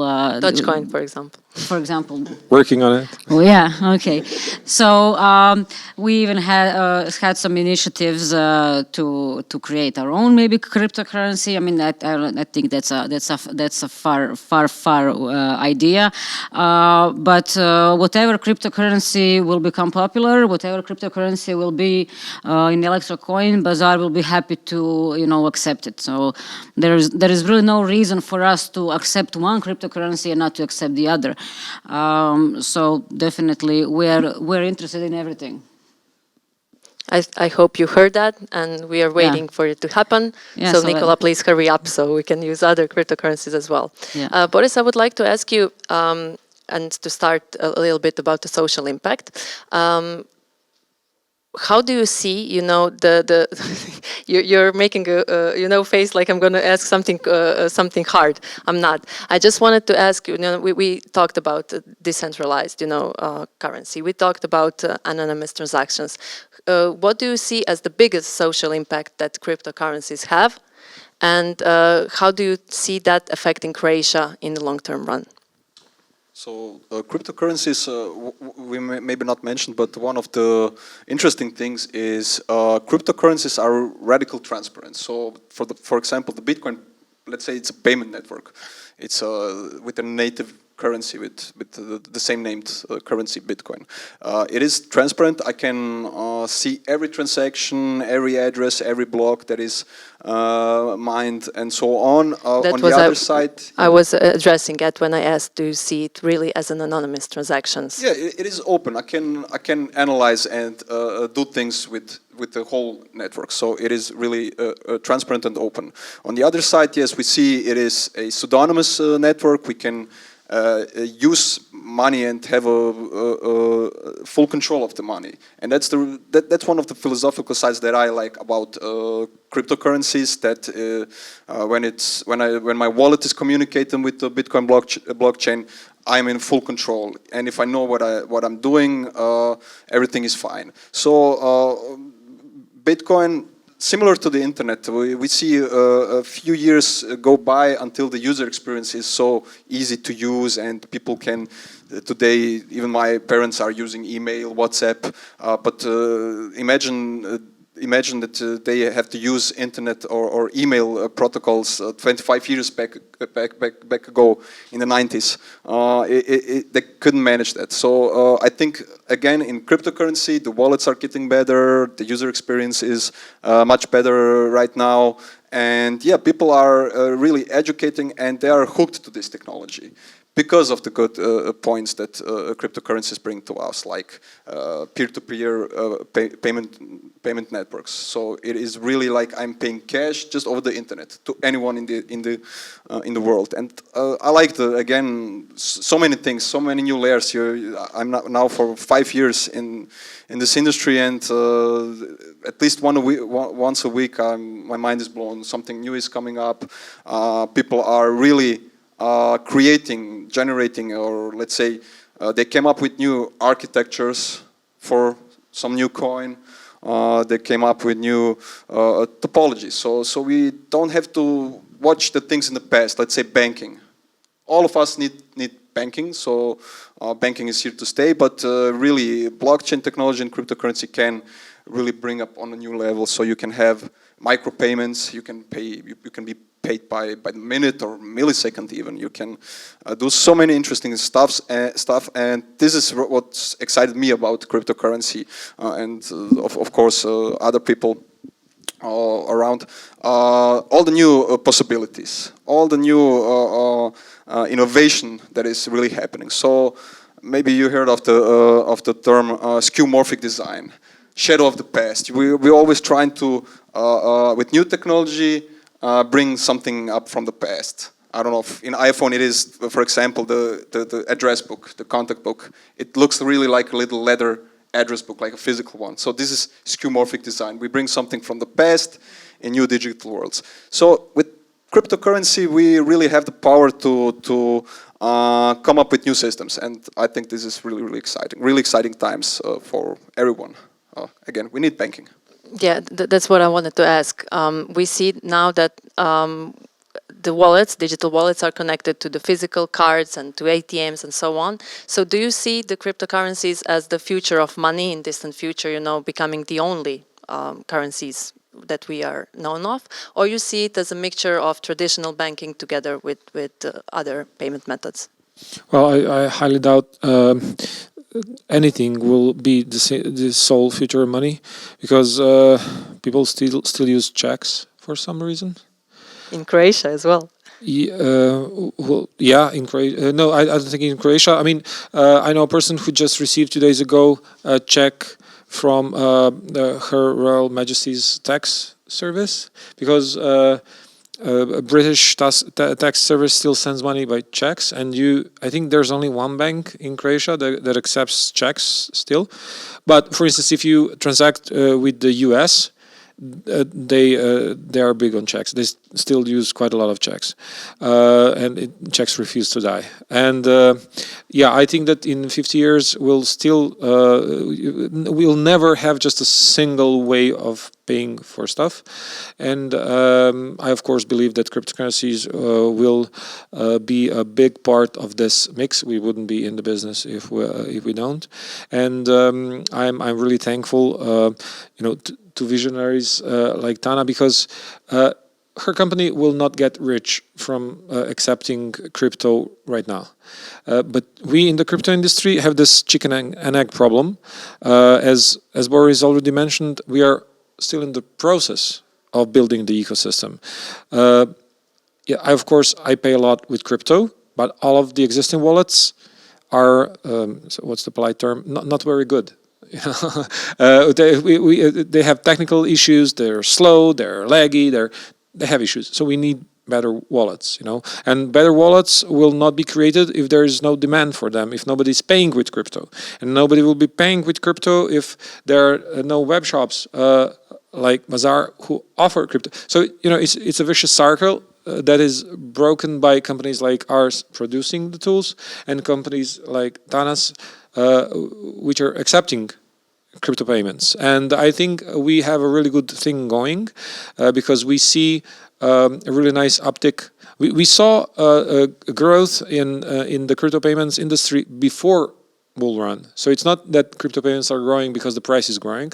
The crypto payments were growing through 2018 while the price of crypto was falling. So people are understanding the benefits of paying with peer-to-peer electronic cash with the tools for payment still being rudimentary. So in the next few years, our company is one of hundreds of companies in the world working on this payment technology. So I guess in a few years we'll finally have tools that are, on the level, on par with the current banking payment applications from big banks having gargantuous budgets for creating those payment wallets. So I see the share of cryptocurrencies in payment industry only increasing because of this nature that Boris was mentioning. This cryptocurrencies are, they are yours. Nobody, it's just yours. Like, for instance, cash. Cash is yours. You have it in your wallet, and if you want to take my money, you have to come here and get it for me. On the other hand, money in the bank is not under your control; it's somebody else's control. So, as already mentioned, people here on the Balkans and Austria and Germany, they want this notion of having their own money, and I think that this, let's put it that way, attack on cash will probably result in even bigger push for cryptocurrencies. So yeah, I think that cryptocurrencies definitely are basically at the start of their deeper penetration into payment systems. But I doubt they will win, because I don't think anybody will win, and we shouldn't be surprised if we see checks in 50 years also. I hope it will not look like this, but thank you for the question. Thank you for your answer. Tana, I want to ask you from the market perspective, or from a marketer perspective, what do you see as the biggest advantage of including the cryptocurrencies as the payment method? And what would you, if we have any of the other web shops that are watching us, what would you suggest to them? What would be the first step, and what do you see as advantage for them for using cryptocurrencies? Okay, so I think from the customer's perspective, the best thing about using cryptocurrency is it's easy. It's so easy. So Bazaar has seven payment options, 6 if you don't count our own wallet, which is by definition the easiest way, because you're just gonna go through the checkout. But by using Bitcoin or any other cryptocurrency, you come to the step when you need to pay. You select crypto. If you're on your phone, and 85% of our customers are buying over the phone, you just slide like an iPhone, and you paid, and it's done. So your order is immediately processed. It's immediately sent to the shop. It's immediately sent, and you don't have anything to worry about. Especially in a market in Croatia, for example, where Bazaar has the least percentage, but some statistics say that 65 to 75% of all web shops revenues are paid with cash on delivery. So imagine you buying, I don't know, something expensive or even cheap, doesn't even matter. You don't know when it's gonna come. Then you get a message that your courier is coming. You have to be home. You have to have cash. You have to have cash. You have to have exact cash or quite similar to the exact amount of cash. And the person on the other side needs to return you that and all of that. Plus, all the courier services and Croatian Post, they're charging this service about 5 to 6 kunas. So, okay, maybe it's not a lot of money, but why? Why would you pay that? Second thing is if you can also accept credit cards on your web shop, but it's not easy. It was easy up to some point, but now you have 3D Secure, so you come there and you need to get a token and you're on the same phone, so you need to switch get between out of the tabs. application. Yeah. So depending on which banker you're using, it's not going to work. Especially we're trying to get our moms and grandmothers to use that, and I can already see her. Oh my God, this is so annoying. I'm just going to pay in cash. So, but imagine if I can, have a crypto wallet on her phone and just show her, just slide. You paid and everything is done. And from the perspective of sellers, of course, they need to be, open-minded. It's not like, first day you're going to have thousands and thousands of orders paid in Bitcoin, but it's increasing significantly. The money is on your account quite fast, much faster than any credit card, much faster than any other payment method, and it's almost with no commission at all, or I would say no commission at all. Perfect. And as Nicola mentioned that we are cash culture, can you please tell us a little bit more about, you are a member of Association for Blockchain and Cryptocurrencies? Yes, exactly. Can you please tell us a bit more about the association and how do you see it, becoming important in the educational phase that we are facing right now, or even more in the future? So sure, our organization UBIC, it is the biggest association here in Croatia, not the only one, but Nikola is one of the founding members, elders. So we're speaking with the regulators, we are speaking with the public and hold meetups and so on. So people can ask us anything about cryptocurrency, because again, this is a new technology, this is a new market. Sometimes or often they have questions regarding to regulation, to taxes and so on. So they can ping us and we will help, we will be glad to help. 2019, I think it was over 20 events, meetups for the public. Everyone can join, learn something new, not about just about cryptocurrency, but on blockchain technology. How is this a game changer maybe, and in which industries you can apply those technologies, and does it make any sense to use blockchain on every corner of the internet? So yeah, and one really important thing about cryptocurrency. It's not like there is no regulation. So we have, of course, some regulation and some laws and on frames that really are applicable to cryptocurrency. HANFA, our regulator in Croatia, is also, they have tech and crypto savvy people that are really open and talk with us, with our organization, and yeah, we are really proud of our work in the association, and it is really fun. I think Nikola will agree that the people and the whole ecosystem in Croatia and all the market is really much fun. How big the scene is? How many members do you have? Nikola, about? Yeah, it's a few hundred. Last meetup, there was more than 100 people So it was hybrid meetup. So together with online people, it was more than 100 people attending the meetup. So yeah, but the number of members a few hundred. But let's say 100-ish active members. Yes. That's quite. I didn't expect that you have 100 members interested in this topic, and I'm really glad to hear that. Tana, I would like to ask you now with the digitalization in every part, especially with the Corona situation, with a lot of people staying at home, and using the web shops maybe even more than before. Do you see that it's somehow connected also with the cryptocurrency knowledge and more of usage, or you don't see the connection between those two? Sorry, do you mean the connection between more usage of e-commerce? Exactly. Well, I would be happy that would be the reason, but I don't think it's the reason. But yes, that you mentioned the lockdown that happened last year, definitely this digital transformation exploded.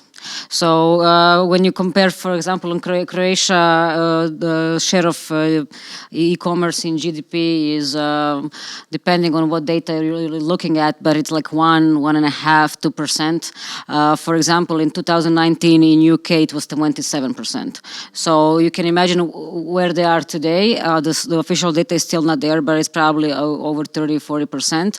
So you can see how there is a lot of room for improvement in Croatia. There is a lot of new revenues going through e-commerce that will go through. Some data from, I think, Merrill Lynch says that by 2025, Croatia will be where UK is today. So that's 4 years from now.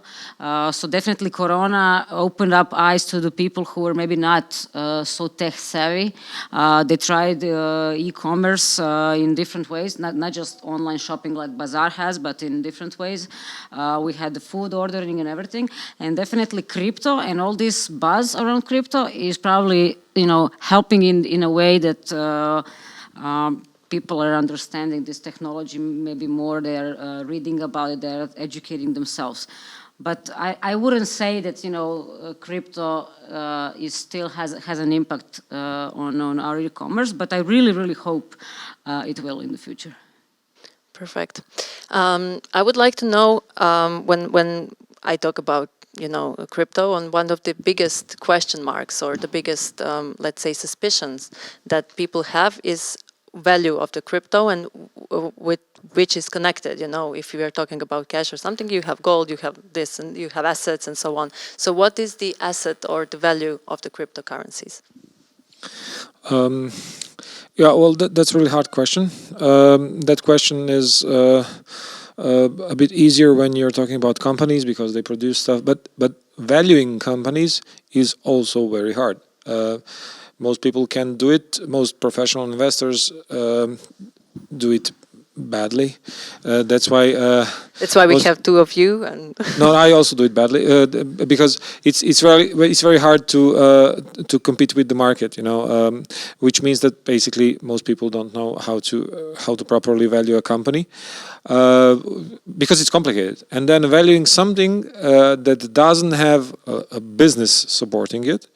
Like Bitcoin, there's no company behind Bitcoin. There are no revenues behind Bitcoin. It's even much harder to value Bitcoin. So there are several ways to do that. One of those I already mentioned is because there is a finite amount of Bitcoin. So it's not gonna be printed, like forever. So most people are trying to value Bitcoin through that. Me personally, I try to value it for the payment services it provides. So it allows you to have decentralized payments. It allows you to have basically cash-like payments. And for me, that's the foundational value of cryptocurrencies.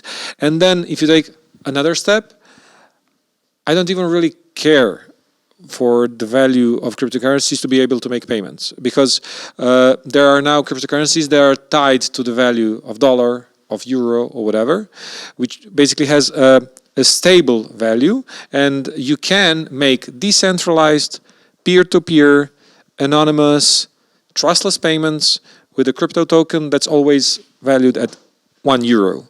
And at that point, for payment purposes, the price basically is not even a factor anymore. And from the discussion we just had, I think it's quite obvious that we are more focused on the payment part than on the investing part that is currently 99% of the crypto industry.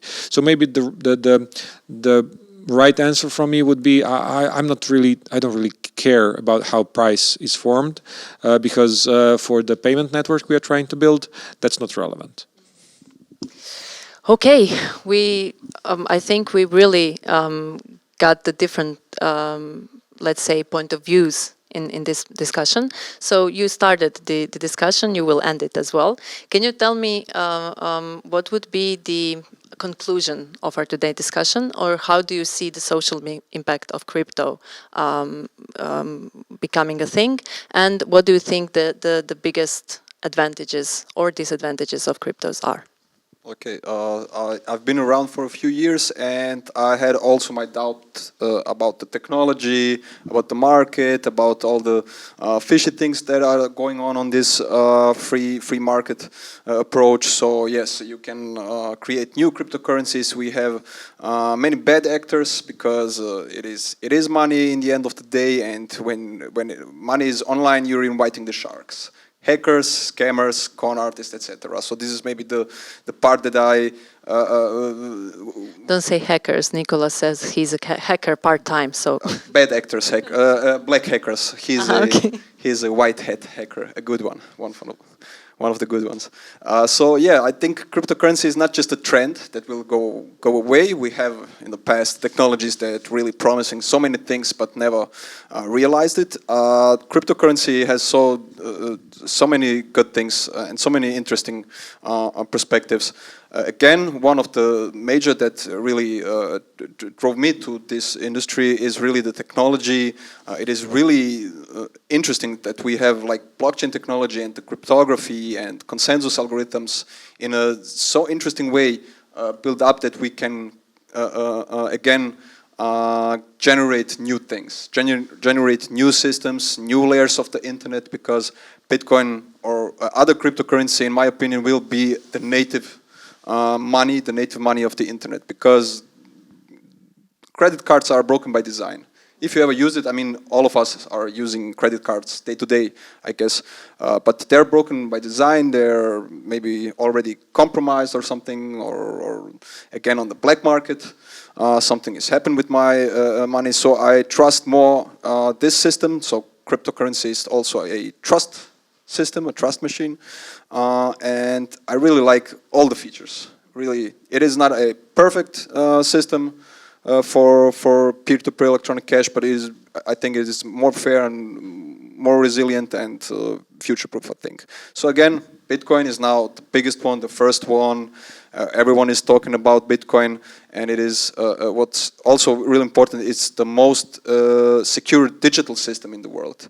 So all this, you heard of the miners, all of the computers that are calculating and keeping the things running and secure. We mentioned this 1 trillion honeypot of real money, of real people's money in the system is really secure because of all these individuals who are running and calculating for 12 years without a pause this system. And so I think it is a really interesting virtual, secure, fortress. Okay, I would say that then we can all agree that it's a next future thing, or it's not next because it's already happening, and that we all need to just wait and sit back and see what will happen and how the disadvantages that are now disadvantages become advantages at some point. Well, I would like to thank you for your time. I would like to thank you for, as I said, the different perspective of this topic. I think we actually pointed out great questionable things that are right now, as we said, maybe disadvantages or can be perceived as that, but we can all agree that there are more advantages at this point, at least from your perspective and your knowledge. So thank you one more time. We are finishing this panel discussion, and we see you at the next session. Stay with us.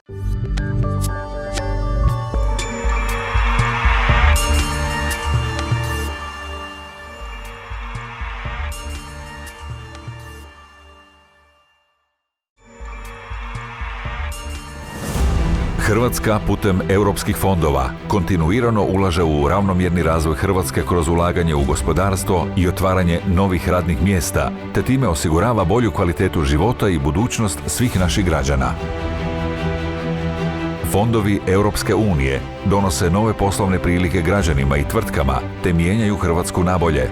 Izgradnjom poduzetničkih zona i usmjeravanjem EU sredstava u malo i srednje poduzetništvo povećavamo konkurentnost i otvaramo nova radna mjesta. Ulaganjem u znanstvena istraživanja, tehnološki razvoj i inovacije ostvaren je temelj za jačanje konkurentnosti i razvoj gospodarstva s visokom dodanom vrijednošću. Izgradnjom i opremanjem brojnih bolnica i domova zdravlja doprinosimo poboljšanju zdravstvene zaštite i skrbi svih naših građana.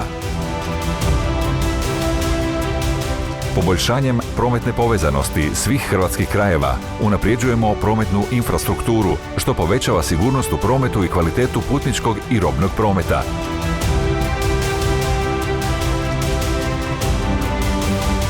Europskim fondovima skrbimo za našu kulturnu i prirodnu baštinu, simbole našeg identiteta, kako bismo ih očuvali za buduće generacije. Osuvremenjujemo i obogaćujemo turističku ponudu kako bismo ju s ponosom predstavljali cijelom svijetu.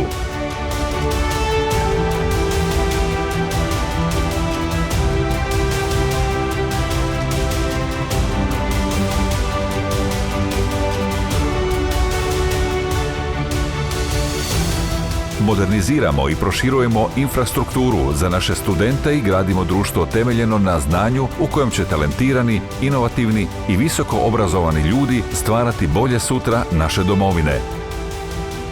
Ulaganjem u zdravu i kvalitetnu proizvodnju hrane potičemo rast hrvatske poljoprivrede. Uz pomoć fondova Europske unije osiguravamo bolji životni standard, čišći okoliš te cjelokupan razvoj ruralnih, obalnih i otočnih područja.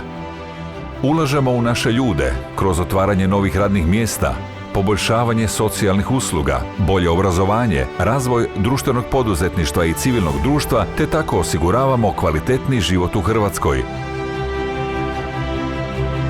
Ministarstvo regionalnog razvoja i fondova Europske unije uz pomoć EU fondova mijenja Hrvatsku.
In a world of live streaming, they know their job. Seek no more.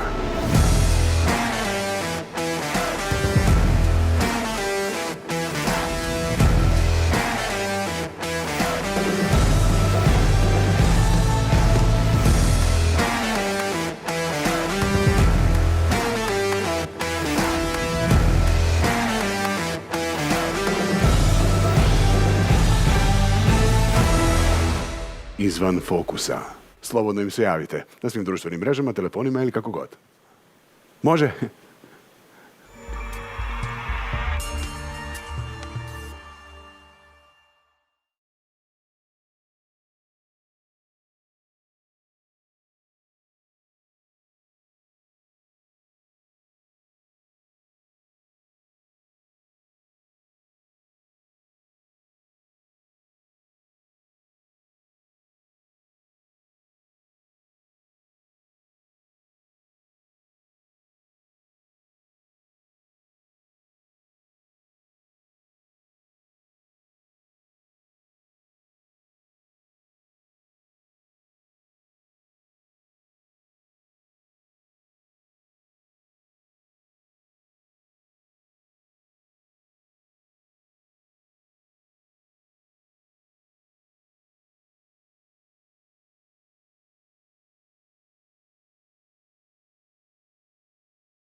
Hrvatska putem europskih fondova kontinuirano ulaže u ravnomjerni razvoj Hrvatske kroz ulaganje u gospodarstvo i otvaranje novih radnih mjesta, te time osigurava bolju kvalitetu života i budućnost svih naših građana.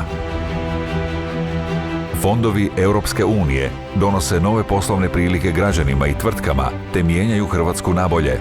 Izgradnjom poduzetničkih zona i usmjeravanjem EU sredstava u malo i srednje poduzetništvo povećavamo konkurentnost i otvaramo nova radna mjesta. Ulaganjem u znanstvena istraživanja, tehnološki razvoj i inovacije ostvaren je temelj za jačanje konkurentnosti i razvoj gospodarstva s visokom dodanom vrijednošću.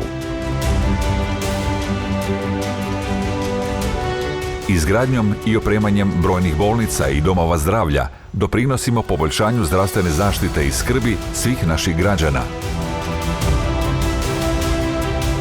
Poboljšanjem prometne povezanosti svih hrvatskih krajeva unapređujemo prometnu infrastrukturu, što povećava sigurnost u prometu i kvalitetu putničkog i robnog prometa.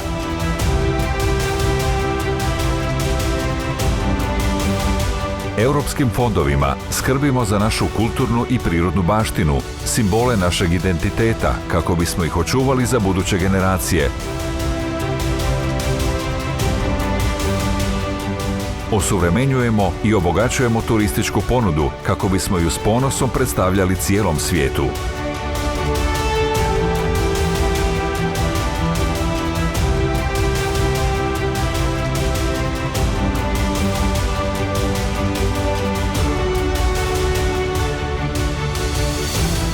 Moderniziramo i proširujemo infrastrukturu za naše studente i gradimo društvo temeljeno na znanju u kojem će talentirani, inovativni i visoko obrazovani ljudi stvarati bolje sutra naše domovine. Ulaganjem u zdravu i kvalitetnu proizvodnju hrane potičemo rast hrvatske poljoprivrede. Uz pomoć fondova Europske unije osiguravamo bolji životni standard, čišći okoliš te cjelokupan razvoj ruralnih, obalnih i otočnih područja. Ulažemo u naše ljude kroz otvaranje novih radnih mjesta, poboljšavanje socijalnih usluga, bolje obrazovanje, razvoj društvenog poduzetništva i civilnog društva, te tako osiguravamo kvalitetni život u Hrvatskoj. Ministarstvo regionalnog razvoja i fondova Europske unije uz pomoć EU fondova mijenja Hrvatsku.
In a world of live streaming, they know their job. Seek no more.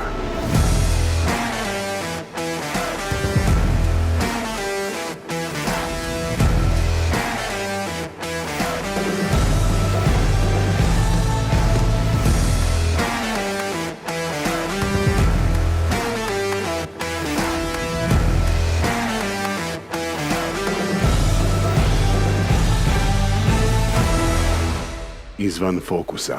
Slobodno im se javite na svim društvenim mrežama, telefonima ili kako god. Može?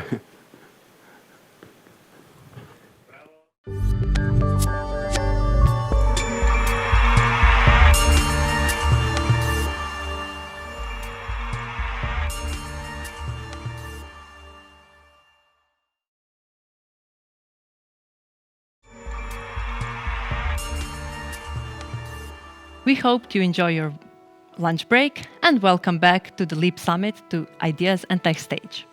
Our next two speakers will give us a bit of media perspective.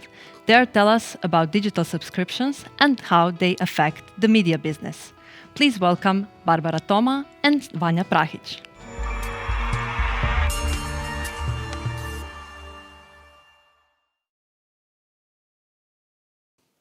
Hi everyone, my name is Barbara and I'm coming from Večernji List in Croatia. Večernji List is actually one of the biggest media publishers in Croatia. And today we are going to talk about premium content and why is premium so important. As you all know, we have started with premium in 2021. First was Jutarnji List, after that it was Telegram, and we believe next one is 24 Sata, and in Večernji we are going to be ready in a month or two. So for all of us, we have developed that content is actually a king. We are always thinking about content and we need to think about it. So what do we need and what do we present? We are going to present with the premium best performing content, and we are going to present the content that people actually want to pay for. We are going to present it with a long read, and that is the article that we are going to show that you need to read it more than 4 minutes. In this article, we want to present our audience and all of the people in Croatia that there is actually content that you can pay for, and there is actually something that you want to pay for. So that's why we need to think about it. In this content, everything actually matters. It matters what picture you use. It matters what related articles you use. It matters why do you use it and how do you use it. With the premium content, we are going actually back to the roots of journalism. We are going to present our readers and all the audience that how do we investigate something? Why is this important? Why do you want to know why the prices of food have raised? Why do you want to know about the political situation in country? So all of this is actually very important for people to know that now you have to pay for it. And all of this is actually very important for us because we are raising actually a new audience, we are raising a new behavior, and we are raising the new people. So in the content, I believe that the 2021 is actually the year of changes, and this is a big challenge for us in media because nothing like this actually ever happened, and nothing like this is actually ever going to be learned from our audience, and that's why we are going to present premium. And right now my colleague Vanja from 24 Sata is going to present you premium in 24 Sata and all of this.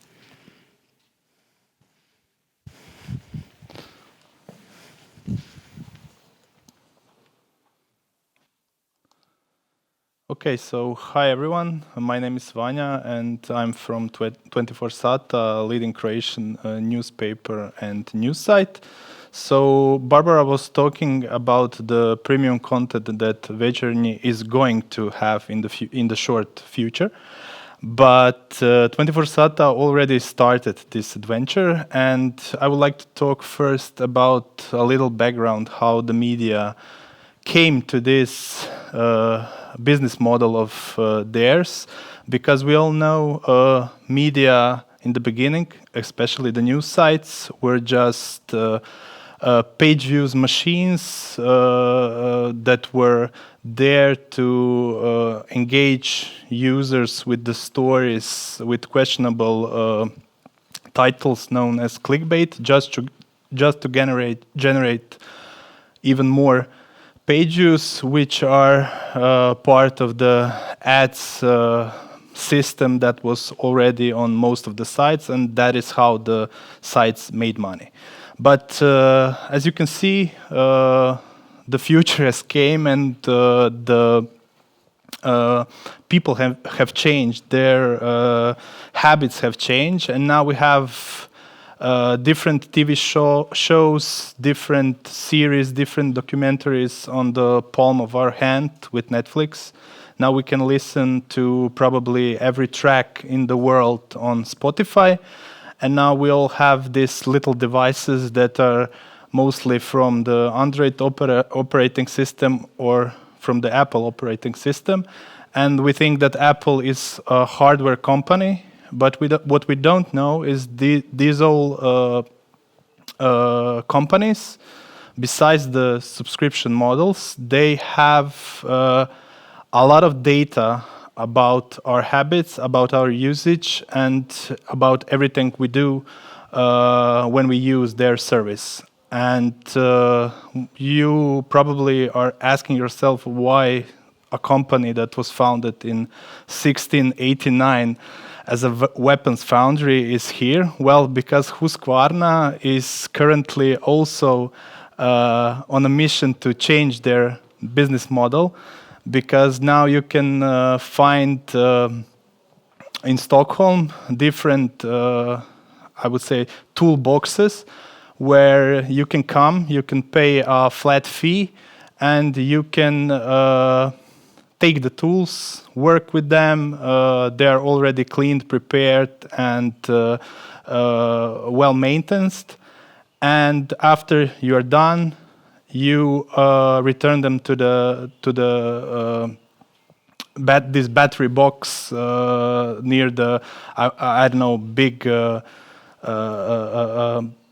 big malls or big parking lots and so on. So what we want to say is that the ecosystem is changing, because before there was this old business model that you can see here on the right, which was just to push as many units on as many channels as you can, and you will have the customer on the endpoint that will buy that, and your only goal is to ship as many units and sell as many units as you can. But from that linear model, these companies that I mentioned before are now changing everything and are part of this new centric business model, where the subscriber, where the end customer is in the center, like you can see. And there is no this linear point of production, selling channel, and end user, because user can come from different channels and you have to adjust on every channel. And that is a really big challenge for all the companies that are trying to I would say adjust to this new business model, because it takes a lot of time, it takes a lot of data, it takes a lot of analysis and investment to be successful in something like that. And it is not, I would say, an accident that companies today that have adjusted are really, I would say, changing the industries they are operating on, because Spotify is changing the music industry, Netflix is changing the movies industry, Apple has already changed the hardware industry, and now is on the journey to change also the advertising system, because they value your privacy the most, but also in the background are learning everything about you to give you the, I would say, best service possible. And in that world, well, there is media. And we are, like I said before, at 24SATA, just recently embarked in this, I I would say, adventure because we are one of the first media in Croatia that have launched a subscription model. It is called 24 Sata Plus, and besides the free news that are available to everyone on the site, there is also the plus part, which is additional content for a paying subscriber. And like I mentioned on the slide before, we are also still this old business model company because we have a product that is called newspaper, and that is something that is still distributed like that. But also we are trying out this new business model where the subscriber is really the center of our universe. And that is something that we are trying to do now, where you can register, where we can ask you to give us a few personal information, and then when we can monitor, of course, anonymized what you are doing on our site and see what are your habits, what do you want to be served from the news, and what are the maybe some other services that you would like to have a better experience on a news site. And that is something a lot of media are struggling with, but I would say there's a lot of media that have been successful in this new media business model.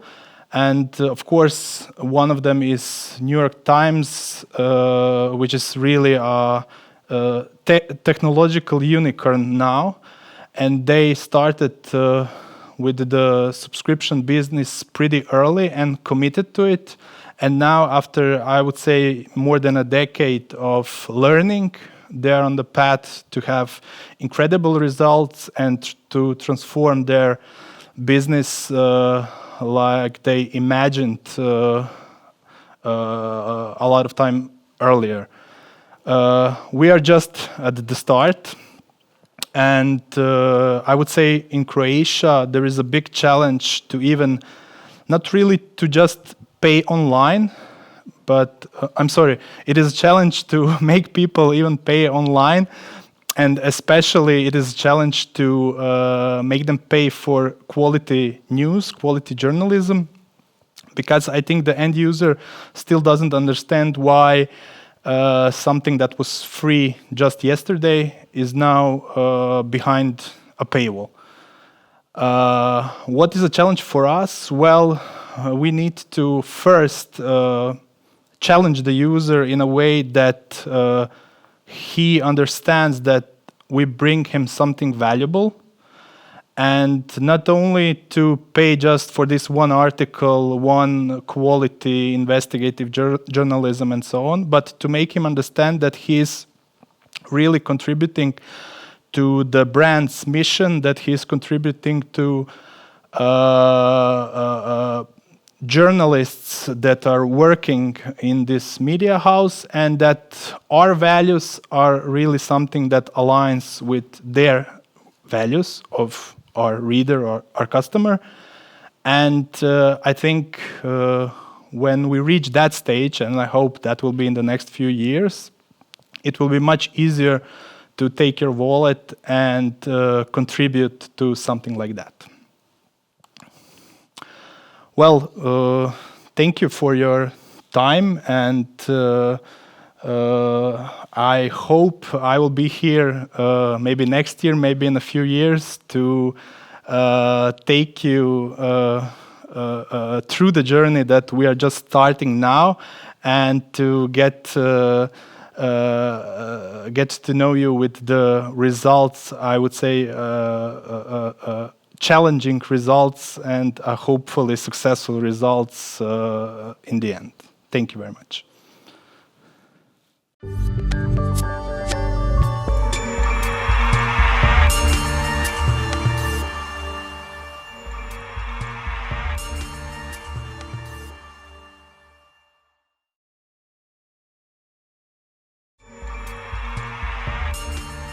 We hope you are enjoying our day 2 of this year's LEAP Summit. And we would like to welcome our next speaker, the very special lady who you already meet at the panel discussion about cryptocurrencies. Mrs. Tana Zimmerman is CEO and co-founder of Bazaar.hr, the biggest webshop in Croatia. And now she will go a little bit more into details about e-commerce and future of customers' mindsets at webshops. Enjoy.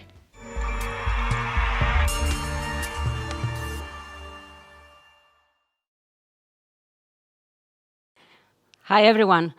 Thanks for listening to me on this presentation today. I'm going to be talking about shifting consumers' mindset, or actually how we did what we did with our project Bazaar. Today, Bazaar is one of the largest marketplaces in Croatia, or we can say one of the largest websites, web shops in Croatia. We have more than 300,000 registered users. Pretty much every day there is between 250 and 350 new registered users that join Bazaar.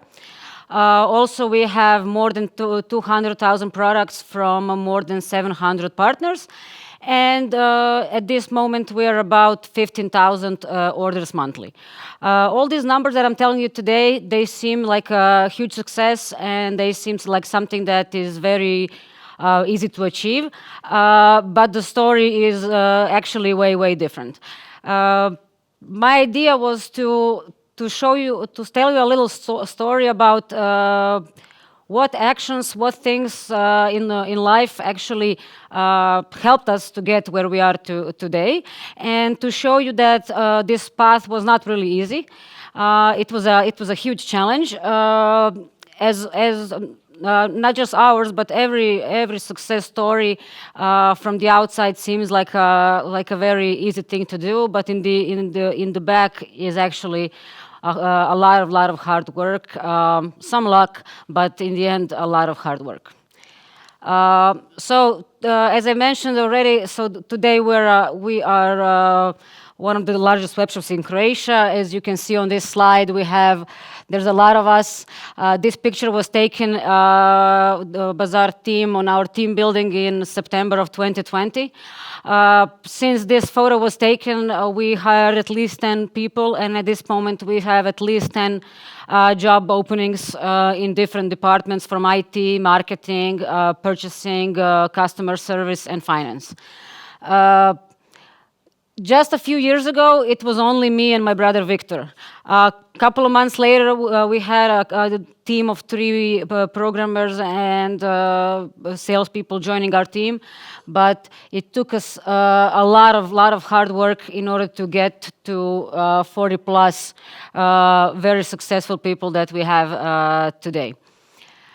In 2019, Bazaar was recognized by Deloitte as the 5th fastest growing tech company in Central Europe, which means that was 5th in Central Europe, but 1st in Croatia.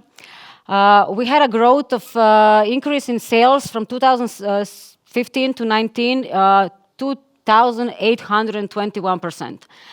Again, this all seems like a very, very easy achievement, but it was really a bumpy road to get there. So this was in 2019.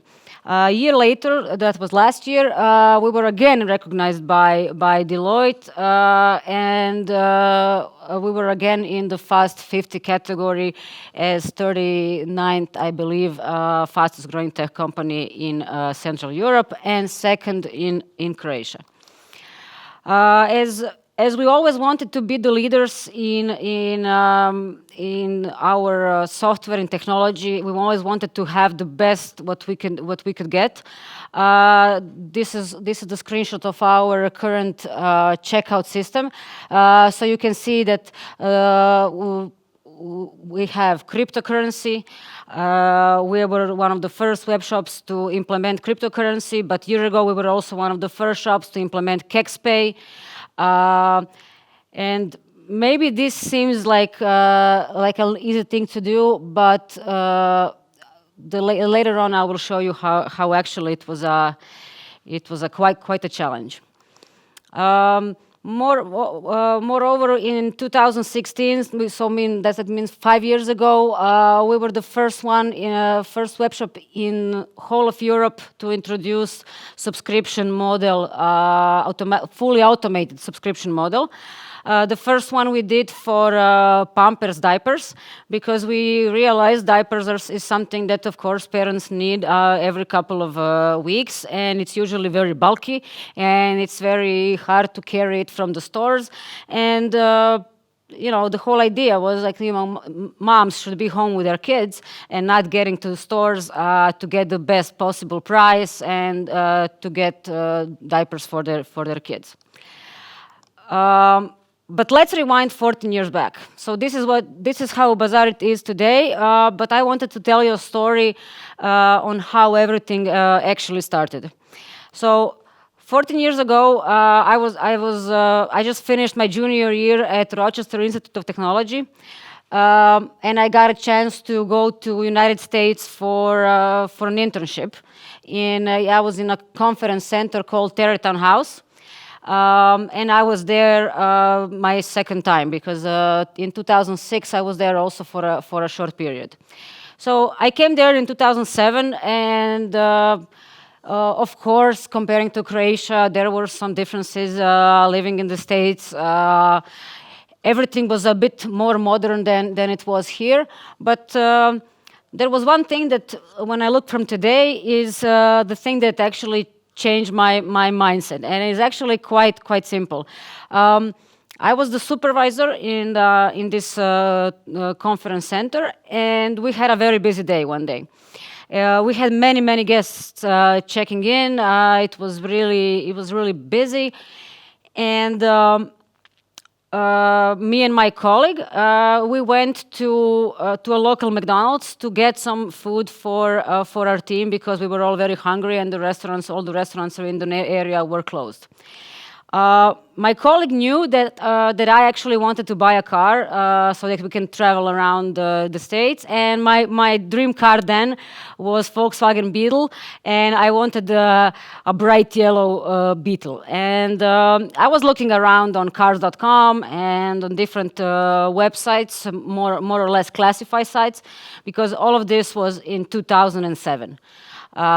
So we were coming back with this McDonald's, and we were passing by a used car dealership, and he told me, I saw a Beetle there. It's not actually yellow, but it's an amazing car. It has all the equipment that you need and that you want. It has even better things that I actually needed. Let's go take a look. So we're driving there, and we're having this McDonald's for our team. And we just wanted to ask a few questions about this car. So the salesman started, of course, to try to sell us this car immediately. He was pushing for the test drive, and the price was a bit too much, or more than I was willing to spend on this car. But the salesman was really pushy, and he got us for a test drive. We went to drive the car. He lowered the price really right next to my maximum. I was so in love with that car that we went to the ATM. I took out a few $100 from the ATM, and we actually bought the car. We agreed that tomorrow I will come back, and they will have the car registered, and everything will be done. The only thing I have to do is, when I come home, to buy insurance online. So we were returning to our place of work with this McDonald's that's actually has been cold already, and I told my friends, guys, sorry, the food is cold, but we have a car, and we were really happy. We went online on Geico. We bought the insurance. We sent everything to the guy in the car company. And actually, the next morning at 9 a.m., my car was ready and waiting for me. I just had to pay the difference, but the car was registered. It had everything, the plates. I didn't have to go anywhere. I just got my keys, and I could go. So this was like a most amazing experience. I was like, can you imagine that in Croatia? I mean, let's be honest, you cannot do that in Croatia today, in 2021. And this was 2007. Then, of course, there were a lot of things, other things that that opened my eyes. One of them was I had to purchase. I had to wear gray suits on my job, and I had some budget that I got from the company, but I had to buy myself all this stuff. And of course, I didn't know where to go, so I ordered everything online. What was a normal thing then in the States? Of course, you can order 5 or 6 pieces or whatever you want to buy, and to try it on, you get a return label, and whatever it doesn't fit you or you don't like, you just put it back in the box. You put a sticker on, you dial a number, and they will come to pick it up. So all of these experiences were like really, really amazing to me, and then I had to come back. So in 2008, I came back to Croatia, and I was actually looking to rent an apartment, not to live with my parents anymore. And that was a quite challenging experience. We only had 1 or 2 sites in Croatia. Whatever number I would call, the apartment was already rented, or there was something that they didn't mention. So I wasted a lot of time and energy in order to get the same experience that I got in New York just a couple of months before, very, very easily. So this was all in our head, and me and my brother were always talking about, can you imagine, like, this is not working? Can you imagine if we would make a company like that and just make it better in a way, just to make it work, to be just a little bit better than what it is that we have today. We had many ideas. I gotta say, some of them were bad. Some of them were never to be profitable. Some of them were actually quite amazing ideas then, but of course we didn't have money, and maybe I would say thank God that we didn't go into that.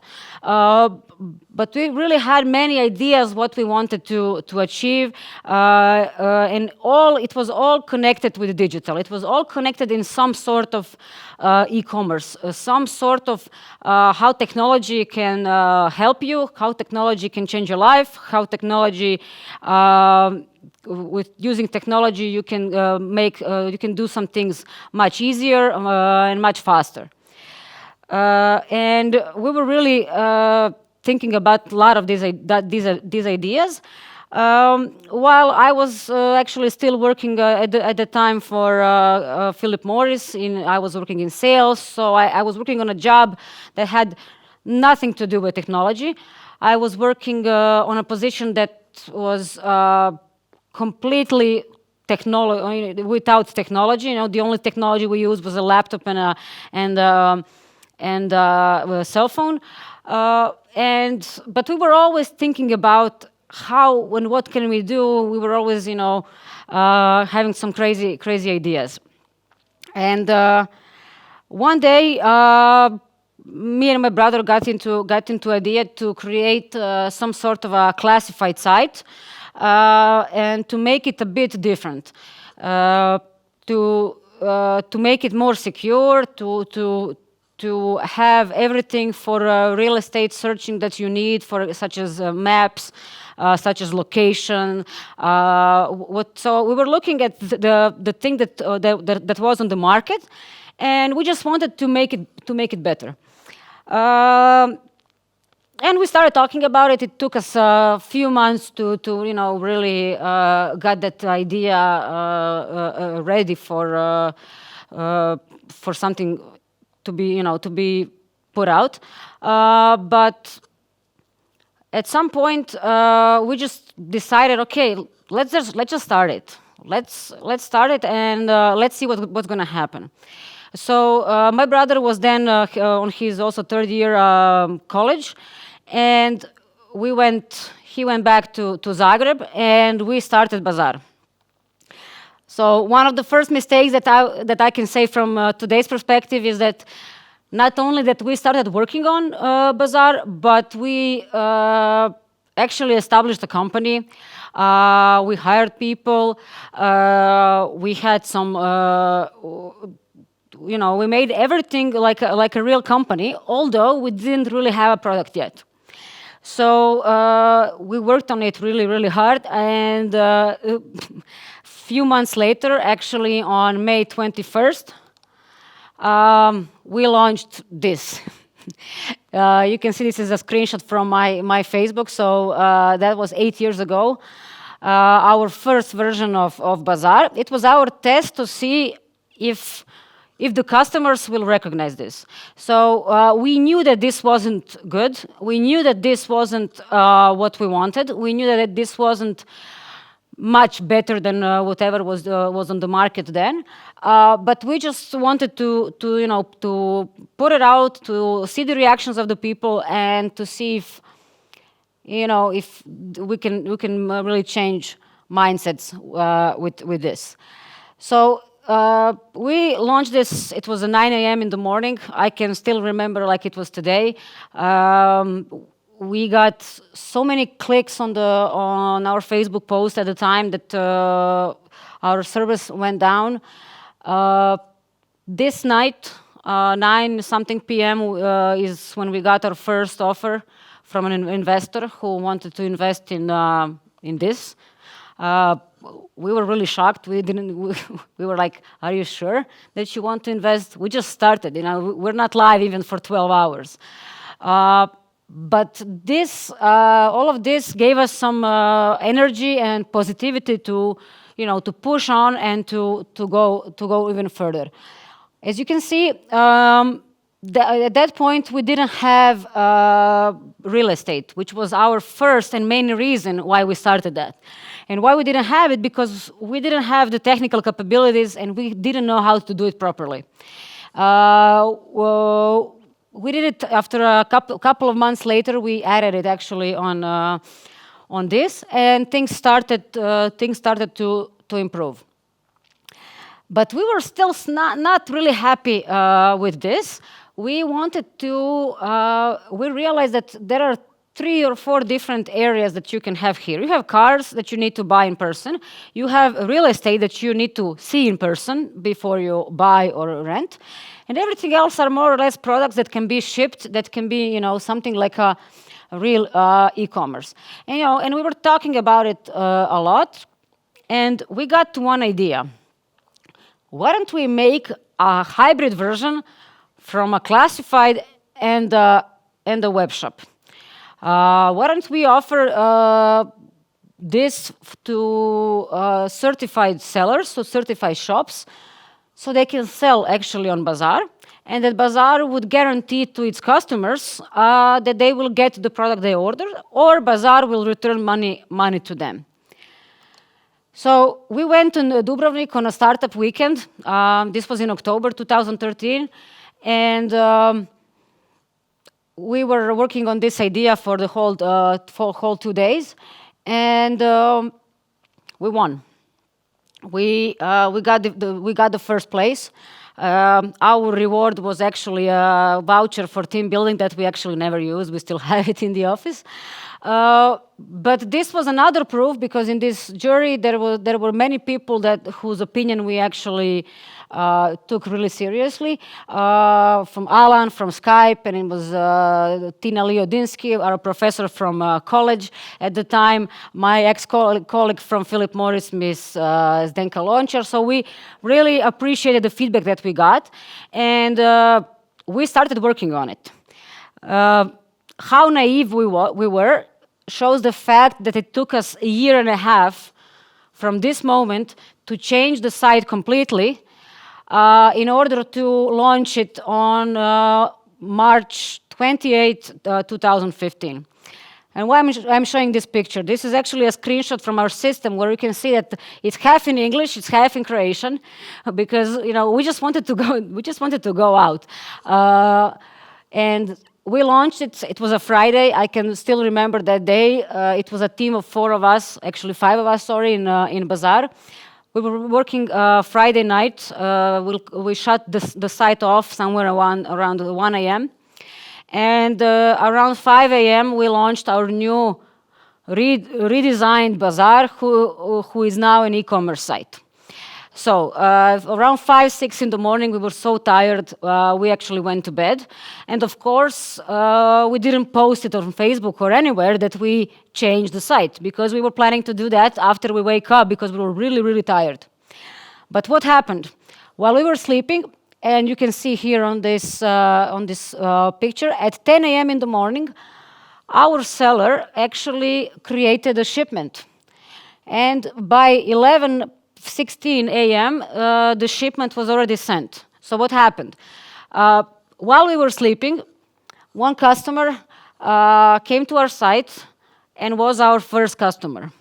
It was a lady who bought a safe book, like a book that's actually a safe. Our partner, our shop partner, got the order. He packed it. He asked for shipment to be picked up. The post office actually came to his address and picked up the package. Our customer received her package on Monday morning. So from Saturday 9 a.m. to Monday morning, everything was done while we were sleeping. And this showed us again, okay, I think this is something good. Okay, it's only one order, but still, like, how did she even find us?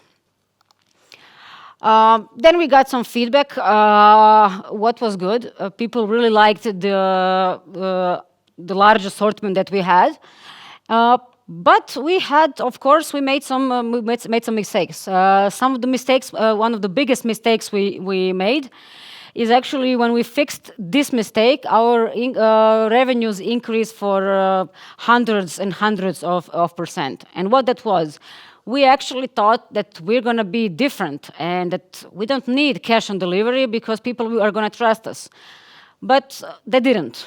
Some of them did, but most of them didn't. And when we added cash on delivery in 2016, actually our sales exploded. And this is, I would say, this is realistically the first day that Bazaar actually started. So we went back to the office, and this is the house that we worked from. So we had this last floor, and we had this huge desk that 4 or 5 of us were working on. We still actually have it. We call it the war room. And all the best stuff that Bazaar has was done in this room on this table. We started adding all the features that we think were necessary for us to improve. We were listening to the feedback that we had, and we actually did manage to shift the customer's mindset, because at the time that we launched Bazaar in 2015, e-commerce in Croatia was only 1 or even less than 1% of GDP. So it was almost non-existent. Today it's not even better. It's not much better. It's around 4%. But that just shows that we have a lot of good days to come. As I mentioned at the beginning, we worked really hard, really hard. So when you needed to be, when the delivery service was bad, we delivered packages. I remember this day. I was actually on my vacation. We had a huge increase in sales, and all of our shop partners couldn't do it. So what I did, I sat in my car. I came back to Zagreb. I was with all the people in the warehouse, in a huge warehouse, helping them pack the packages, and whatever I could fit in my tiny car was there. And on my way back, I delivered at least 7 or 8 packages. So to conclude the presentation, this is a quote that we had on our wall from day one. Is actually, without deviation from the norm, progress is not possible. Because whatever you do, don't copy. Don't be just another copy of another successful project. See what you can change. People are afraid of change, but change is actually good, and change is necessary, and change is actually constant. So try to look at things from a different perspective, and I'm sure that success will come. Also, one more thing. If you can, please help us. Send us your feedback on Bazaar. Send us what you think. Send us what you think that we need to improve. Let us know what you think is good. We got a nice coupon for you. It's Leap Summit. You can write it on in your cart when checking out, and you can get additional 10% off. And if you do, please email me or find me on LinkedIn, find me on Facebook, and let me know what you think. Hopefully this presentation was good for you. I'm sorry that we are in this hybrid model, but hopefully next year we will all together be in the same room. Thanks again.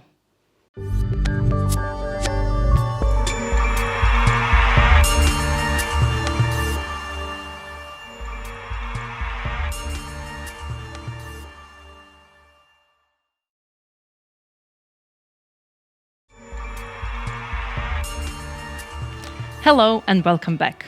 Our next speaker is actually responsible for overcoming your digital video boredom, and he's editor-in-chief at Jumbus and also a digital video specialist.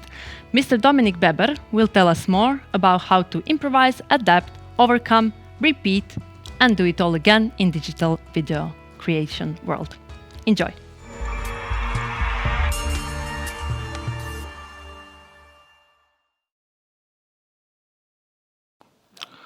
Hello everyone, my name is Dominik Beber. I'm working as editor-in-chief of Jumbus, which is #1 brand for Generation Z in Croatia and region, and I'm also part of core video team in 24 Sata. Today I will talk about something that has become an unavoidable part of our lives, something that we are in contact with every day. Today I will talk about digital video. When you ask me what is digital video, it's actually a form of video which is uploaded on online or digital video streaming platforms such as YouTube, Netflix, Instagram, TikTok, etc. So today I will talk about how much are we actually consuming digital video, how are we consuming digital video, and I will talk about some best practices in 24 Sata, how we adopted and developed digital video in Croatia. So when we talk about media in general, in 2019 we have spent 7 hours and 30 minutes consuming media every day. In 2020, we spent 8 hours and 15 minutes every day. As you can see, this number grew by almost 1 hour. Of course, the reason is the pandemic and the lockdown, but the fact is that we are consuming more media every year. When we talk about digital video, in 2019, 51.2% population in Croatia watched some sort of digital video at least once a day. And in 2020, that number increased to 62.9%. When we talk about people who are watching digital video, we are dividing them into 4 segments: unreachables, too busy, power video users, and traditionalists.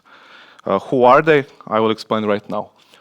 So we are dividing video viewers into 4 categories. The first category are too busy. Too busy are users that are spending a little time on digital and little time on TV. Traditionalists are users who are mostly watching TV, mostly watching traditional media such as TV, and they are not consuming that much digital media. Power video consumers are consumers who are watching a lot of digital video and a lot of traditional television. And the segment that I will cover mostly in these presentations are unreachables. Unreachables are people who spend only 25 minutes a day on television and around 4 hours and 9 minutes on digital platforms. Also, unreachables in Croatia, we have 21% of whole population is unreachable segment. Also, what I would just like to say that unreachables Right now we have around 21% of unreachables. With every new generation and every new year, a lot of unreachable segment will only grow. So this is example of a generation that will come, that already is unreachable and will stay unreachable in the future. Gledaš li ti televiziju? Gledam televiziju kad namjestim YouTube na televiziju. Ali televiziju? Nekad kad mi je dosadno, ali ne baš puno. Uopće ne gledam toliko puno televiziju, jedino nekad TLC malo okrenem, ali to jednom u nikad. Dosta dobar prosjek, jednom u nikad. Zašto to mene ne iznenađuje? No dobro, htio sam ipak da znam. Ajde. Okay. When we talk about budgets in the media, it's expected that digital market will continue to grow at rate of 10% every year in Croatia. But inside that digital budget, it's expected that video market will grow even more. For example, from 2018 to 2019, video market growth has a video market growth for 40%. And I will right now I will present the leading platforms for digital video in Croatia. It's 24 Sata and 24 Sata brands, Mi7 and Jumbus. In 24 Sata we have a different approach and different strategy. So, for example, if you want to reach massive audience with digital video, we have 24 Sata in our portfolio. If you want to reach female audience, you have Mi7, and if you want to reach younger audience, we have Jumbus. With that approach, we are assuring that none of the marketing budgets will be inefficient and do not spend wisely. So right now, I want to present you a case. How are we doing actually digital video? And in that case, you can actually see how strong digital video actually is. Epileptic seizure. This is roughly what the speed at which Generation Z scans content looks like. They are very selective and always on the lookout for eye-catching material. But it's not that easy for them to find a good piece of content since the creators struggle quite a bit on how to deliver amusing and engaging ideas, concepts, and stories. Looks like a challenge for us. This Zvijezda is one of the most long-lasting Croatian food brands, with a century of tradition and products for all generations. They wanted to get closer to Gen Z and create brand awareness. So we found a solution for how to grab their attention by making content on their favorite online platform with their favorite online brand to which they are so closely connected to. Jumbus, the #1 regional YouTube network for Gen Z with a strong focus on different content topics and original formats. How? With the content they desire the most, YouTube series.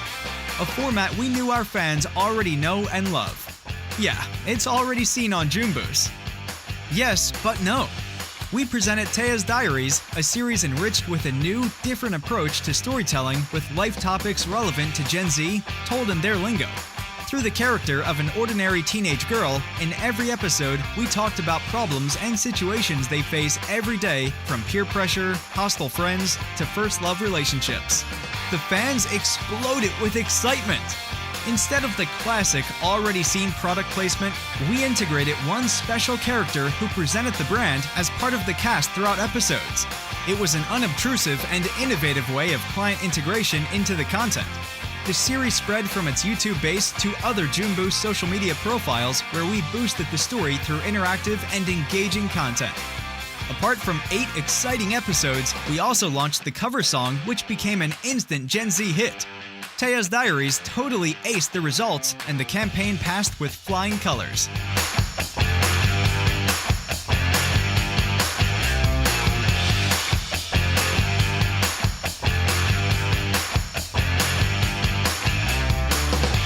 For this year, the class is over. Okay, that was an example of our digital video series, Teja Diaries. It's part of our original video production that we are actually producing for mostly for our clients. In this case, it was Zvijezda. And that way of advertising has also been recognized worldwide. So I'll just play another video. By 2022, Cisco is expecting video to account for 82% of all internet traffic. So to be able to create compelling and engaging video for the web is obviously a very important skill to have as a media company in the native advertising industry. Few other companies on the planet does this better than 24sata from Croatia. And the jury was quick to give them the gold medal in the category Best Use of AFP Web TV for the project Tia's Diaries. The jury called it a great example of how a complete and in-depth understanding of the audience results in relevant and effective content. The focus on the audience's needs and preferences is excellent, and so are the creative efforts in and around creation and delivery. With a deep understanding of the target group, this campaign is a perfect example of what a serial video format can offer when presented in the right format to the right target group: fascination, addiction, and relevance. A big congratulations to 24sata for winning Best Use of AFP Web TV at the Native Advertising Awards 2021. Okay. As you already could see in case video, series had great numbers on YouTube. But the reason why I'm showing you this slide is not because I want to brag with numbers, but how are these numbers actually reaching younger audience, and how and why are those projects a great way to invest in order to reach that target audience. So, for example, in 10 most watched TV shows in Croatia, the average share of population between 13 and 24 is 21%. So, for example, if you have some show on the television, of whole audience, only 21% are from 13 to 24. So basically, if you're investing money as a marketer into that TV show to reach those audience, you are actually 79% of your budget is inefficient. So, for example, the most watched event on television in target of 30 to 24 was handball game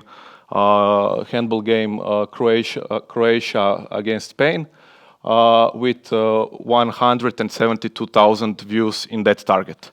When we talk about Jumbus and TV series, Jumbus reached with its episodes 441,000 young people in whole region, and 180,000 users in Croatia. So basically, YouTube TV series, Tea Diaries have more views from that, more views and more reach in that segment than most watched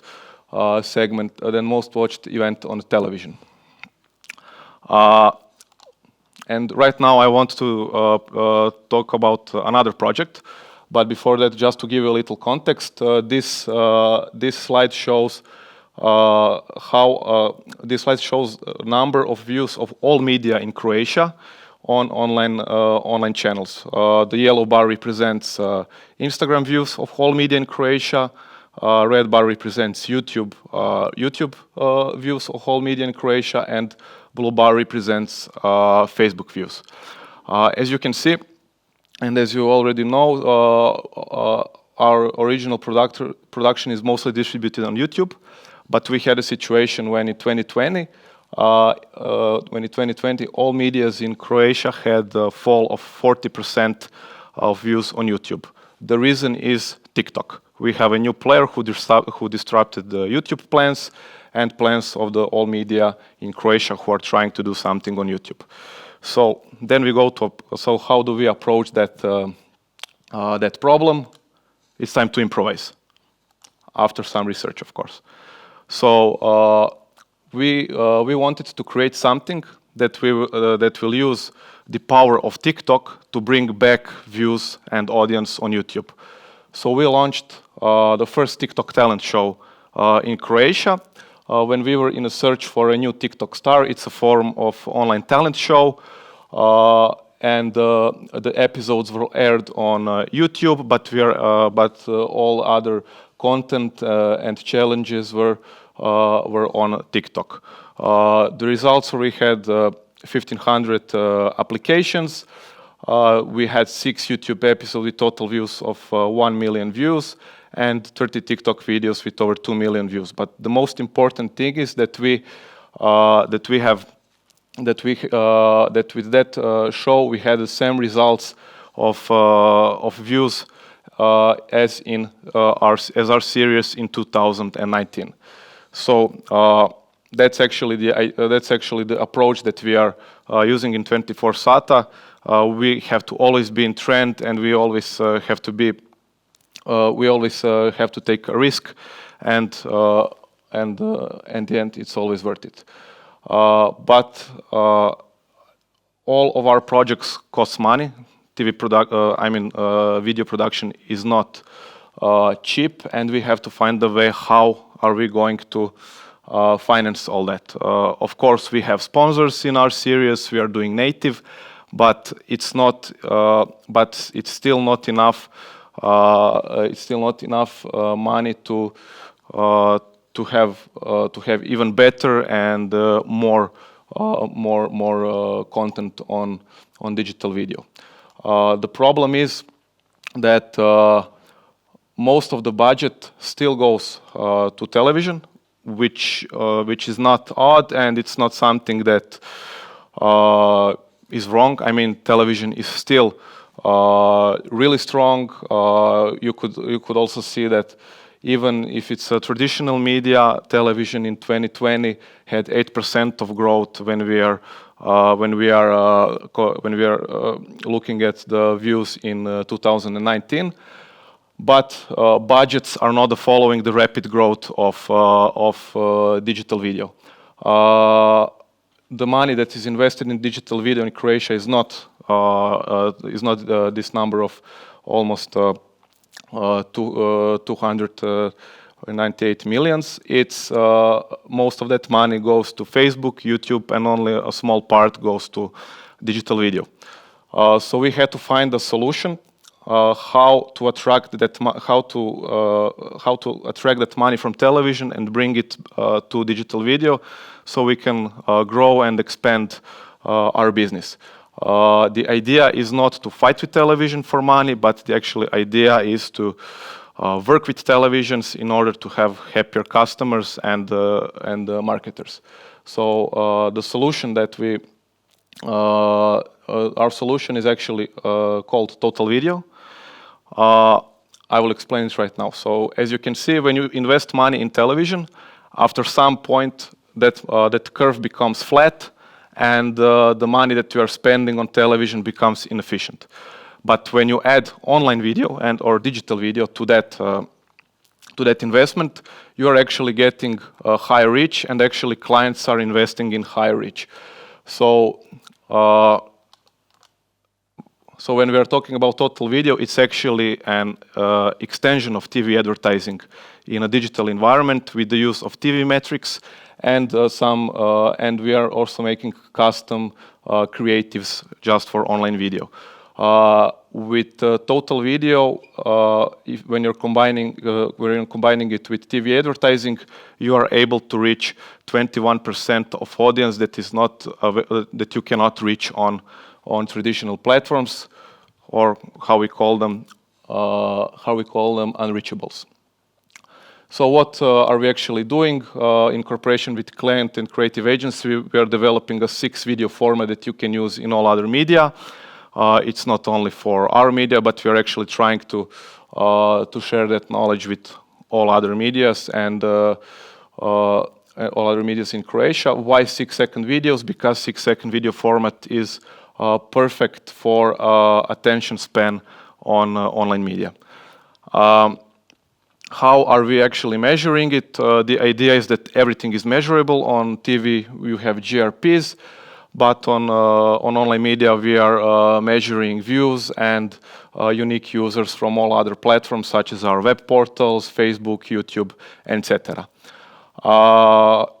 The idea is to create the simple format that are not complicated to understand, that grab attention, and they are mostly used as pre-rolls, mid-rolls, or native video direct. Also, we are coordinating actually and helping media, digital, and creative agencies for that purpose. So the idea is not to grab all that budgets for us, but the idea is to develop whole digital market in Croatia. And I would just like to end with a case that we did on Total Video to show you how useful actually it is. So along with the TV spot, we also conducted a brand lift test on a sample of 6,000 respondents to determine the impact of message on brand perception through Total Video. So we have developed a special creative special video creative for our online platforms, and we conducted a test to see how actually the viewers responded to messages that we incorporated into that video. And as you can see, gray bar represents the situation before, and the white bar represents situation after our campaign. So as you can see, the total video and digital video is something that we have a really serious approach. We believe that digital video is not only the future, but it's today, and we hope that all other agencies and clients will recognize that. So that's actually everything from me today. It's a little bit odd to talk only through camera, but if you have any questions, if you want to know more about digital video, feel free to contact me on this email, and that's it from me. Thank you.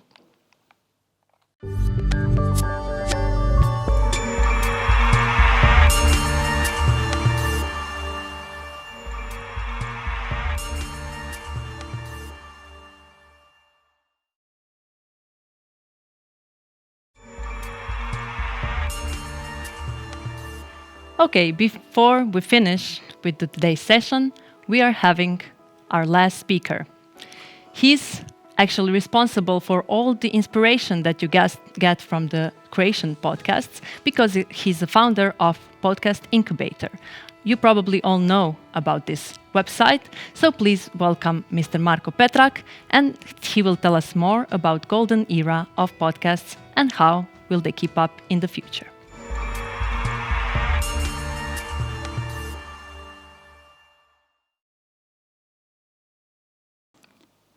Hello everybody, my name is Marko Petrak and I'm one of the hosts and one of the guys who built up the biggest platform for podcasting on Balkans called Podcast Incubator.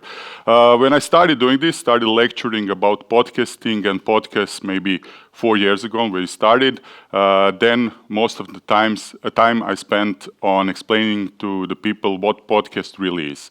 Fortunately, I don't have to do it anymore because podcasts are really common thing today. Everybody watches podcasts. Most of the people do podcasts today, so it's a large trend. And the question is now, at the moment, is this trend something temporarily, or is it something permanently, something that's going to stay here? So in my lecture, that's going to last around 25 minutes. So I have to be short. I have to do it in short. I'm going to try to answer the question, is it going to stay here? But I think about podcasting, or our podcast going to disappear? So the good thing is that actually this time is a golden era for podcasts. But what is the main reason for it? As you saw on the previous slide, I can turn it back. Podcast Incubator numbers are really actually high, and we can say that we are a successful project at the moment. It took a long time to do it, but numbers are great. We could say that this is one successful project. What about the rest of them? Like I said, the golden era is here. Podcasts are on the rise, but are they here to stay or will they disappear? That is the question.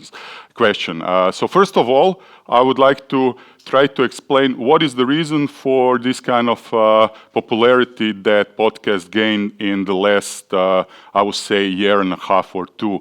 I'm talking about Croatia and also Balkan area. So first of all, it's something new, right? As human beings, all of us, we are very curious and we want to see what's going on there. So if something is new, people will say, okay, I want to see it, I want to try it, maybe I want to work in this industry. So it's very simple. It's related to the basic human curiosity. It's something new, it's something interesting, it's something appealing. So that's one of the reasons. Second reason is in trends. It's cultural thing, not just like, first of all, I was talking about us being human, and now I'm talking about us being a part of some culture. If you are a part of culture, you will follow trends. We can all, I think, agree that Balkan area is really strong in following trends. So I don't know, if some girl, if trend is in white dresses, then most of the girls will dress in white dresses if you go to nightclubs, right? If you are a man and, I don't know, this year people will wear, I don't know, red jeans, then everybody will wear red jeans. It's just about Balkan area. We are trendy people, we like to follow trends, and we don't want to be left behind. Third thing that is pretty important, it's sad to say that coronavirus pandemic had really bad influence on economics, on society, on everything in the whole world. But when we talk about digital media, when we talk about platforms, when we talk about things like Netflix, YouTube, and stuff like that, then coronavirus pandemic had really good influence on this kind of area and this kind of media. Why? Well, people were at home. People were locked down. People had a lot of time to do things that they could not do before. They had time to explore, they had time to try new things, they were in different kind of mind setting, and that was really good for digital media, the media who were which was faster, which was more adaptable than, for example, TV station, a larger media that was really slower and could not adapt in that short period of time. So coronavirus pandemic had some kind of good influence on media, and that's a good thing. We have to be frank about it. Easy coronavirus pandemic, then easy money and nothing else works. Let's try podcasting. So easy money, is it or is it no? When a lot of people are involved in some activity, then other people, especially if you talk about economics, then other people, other involved subjects think, okay, if they are involved in that, it must be money in it. So that's common thinking. Is it like that or is it not? I don't think so, but we will refer it later. This is actually great motivation for a lot of companies because we see a trend, not just individuals are starting podcasting. We see some kind of large media companies also bringing podcasts to their portfolio. Also, we have some kind of other companies that are not involved in media, just trying to spread their message, trying to get their marketing better through podcasting and similar forms like podcasting. So is it easy money or not? I don't think so, but it's great motivation for starting a new project, starting a podcast. And last but not least, nothing else works. Let's try podcasting. Here I'm talking about a large number of professionals in media who never got their own chance. So if you are unemployed journalist or you are close to media, you wanted to do something similar like having a podcast, then this is great opportunity for you. Maybe you couldn't get employed in some, I don't know, web portal or on some television or, I don't know, on radio station because nobody wanted to hire you. And now you have opportunity to build your own stuff, to build your own project, to build your own platform and start podcasting and maybe get some money out of it, maybe make it a permanent job for you. So definitely these are some of the reasons why podcasting and podcasts became so important and so big in the last 1.5 years. Is it here to stay? Is it going to stay? Is it going to be something permanent or is it something temporarily? I'm going to answer it in the next few slides. So if you started your own podcast, now you have a project. And maybe you are even doing good at the moment, like Podcast Incubator is doing good. So you are economically fine. You are well organized. You have your own audience, or you will build your audience. But nevertheless, the problems will come. So when we determine some of the reasons why podcasting became so important and so big at the moment, we can see some of the problems that appear when you already started your own project. Here, I'm not talking about problems that appear before starting a project, but after you already started it. Yeah, these are the common problems that that I can speak from my own experience. We all had it. Everybody who started some new project had similar problems, but these are, I would say, most common for podcasting and similar project to podcast. So first of all is how to finance it, monetization then, competition, that's getting larger and larger, time, because time is money, and at the end, critics. So these are 5 things that I underline that I think they are important. First of all is how to finance it. Here I'm not talking anymore about money just to start your own business, start your own platform, start your own project. Here I'm talking about long-term money. And I'm really, really surprised when I see not just individuals who are starting a new podcast project, but also large companies, media companies who are thinking only about the beginning, who are not thinking long term, who are not thinking about months that will come in the future, and money and all the resources they will have to put in this project. So everybody thinks like this. We need cameras, we need lighting, we need microphone, we need some people who will record it. So we need something for the start. And that's it. We need just these things. And this is all the money, all the resources that we need to start a podcast. But that's very, very wrong. Even if you count in the rent for the studio, even if you count in money for electricity, even if you count in all the little things at the beginning. These things build up from month to month. At the end of the first month, you will get your bill for another rent. You will get bill for electricity. Then you will have to hire somebody to do some more animations, to do some more graphics. Then if you want to start selling your advertising space, then you will need somebody who will sell it. Marketing, yeah, it can be cheap, it can be free if you're doing guerrilla marketing, but if you want to put it in a faster shift, then you also have to put in money for it. So my advice for everybody who is starting their own project, their own podcast is please think about it as a long-term thing. It's not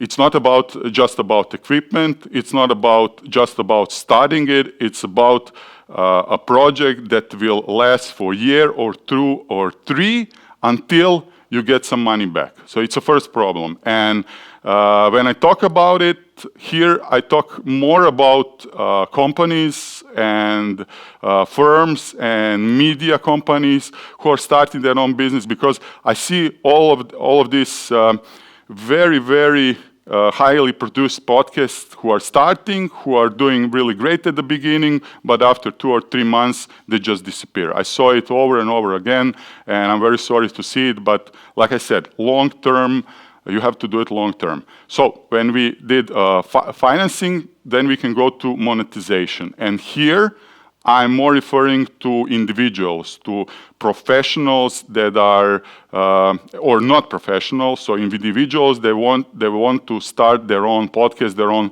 project. They all count on getting back monetization from YouTube and getting it back very, very fast. And it's not like that. So it's a very long way to monetization, really, really, really long one.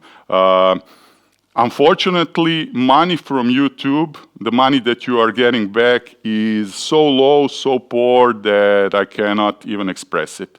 Unfortunately, we live on Balkan area, and this index, it's called CPM, is very low for Balkan area, and people who count on monetization will get burned, unfortunately. So, first of all, when you start a podcast, it's a long way even to get your channel monetized. You need to come to certain standards to even get some money. And when money starts coming, it's like 20 euros, 30 euros, and people are like, what's going on? Okay, I thought it's going to be like thousands and thousands of euros or dollars because they are watching American YouTubers, they are watching guys in the States, they are watching other people, they are successful, they drive all kind of money, all kind of cars, spend crazy money on everything and getting it from YouTube. Yes, that's true, but in America, not in Croatia. So if you are counting on monetization, please count again because it's long, long way to monetization and it's not going to happen easy. Then competition. It's very interesting, but when we started our podcast, there was no competition. So we were actually begging for somebody else to start their own podcast because we were the only one and we felt lonely. And now today, when you have more than 100 similar projects, then competition can be a problem. Not because you don't want to face competition, just because people have certain amount of time that is reserved for digital media every day. You don't have 12 hours or 24 hours or whatever. So if you are doing a podcast about cooking maybe, then if you have competition, you have 2 or 3 more similar podcasts every evening when you do your whatever, it doesn't matter when, but if you are airing or broadcasting your episode, maybe this person will look at somebody else's project, somebody else's podcast, because he thinks it's better than yours. So altogether, competition is a good thing, but can be a bad thing if there are more than 100 similar project in a country that has 3.5 million people. That could be a problem,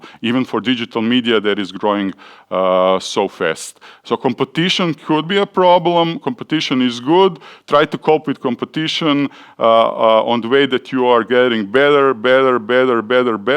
and you are just trying more than them. I think that's the solution, nothing else. Then time, very consuming job or a side job, that's very important. Because people think about podcasting, okay, it's just recording and broadcasting, that's it. Maybe you do something with your setup, maybe you do something with social media. It's not like that. It's very time consuming, and I would say that broadcasting and recording is maybe 30% of the whole project, of the whole thing you have, all the things that you have to do. So you have to do preparing for each and every podcast. If you have high-level guests, you need to bring them to Zagreb, where you are recording. I'm talking about example of Podcast Incubator. If you have high-level guests, you need to pay for their accommodation, go to the lunch with them, talk after the podcast with them. So there's a certain amount of time each day you have to spend just when we talk about production. Then you have marketing, right? You can do guerrilla marketing, but it's also time consuming. So if you want to, today we have a large number of social media that's involved in any project. We have Twitter, we have Instagram, we have Facebook, even YouTube today is just like a social platform, like any other. It's all time consuming. And I wanted to say, if you are motivated with money, and time is money, and at the end of each month, if money doesn't come and you consume all this time, then it's a problem. Then your motivation is little by little going down and down and down until one day you say, you know, F it all, I'm going to something else. It's good job, it's good side job, but it will take a lot of time. If you counted it in, so if you are counting on spending all this time, it's good. If you did not count it in, then it's a problem and could be a problem. Last but not least, critics. Critics, yeah. People on television, they don't have this direct link to their audience, and that's a good thing or bad thing, but it's a thing. If you are doing podcasting, then you are in direct connection with your audience. Sometimes, not sometimes, most of the times, audience can be very, very, very cruel. They can be even abusive. And to be fair and honest, I think that being a podcaster is not for everybody. You need to stay firm on your own ground. You need to know how to cope with all these problems and how to respond to them. I've seen a lot of examples of the people who just couldn't deal with it, and at the end, they just went to some other jobs because they said, okay, I don't need this in my life. If they were paid with large amount of money, then maybe it would be different. But if you are not getting paid, if your monetization is low, you are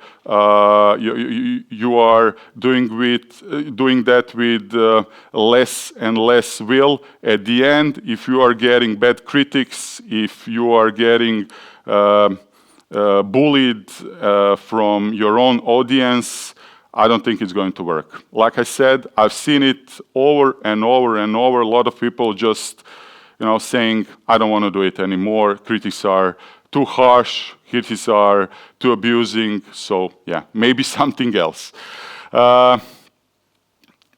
After I've gone through all these reasons, all these problems, all these things that could lead to the situation where somebody is just trying to get away from podcasts, trying to get away from podcasting, I could maybe answer a question from the beginning.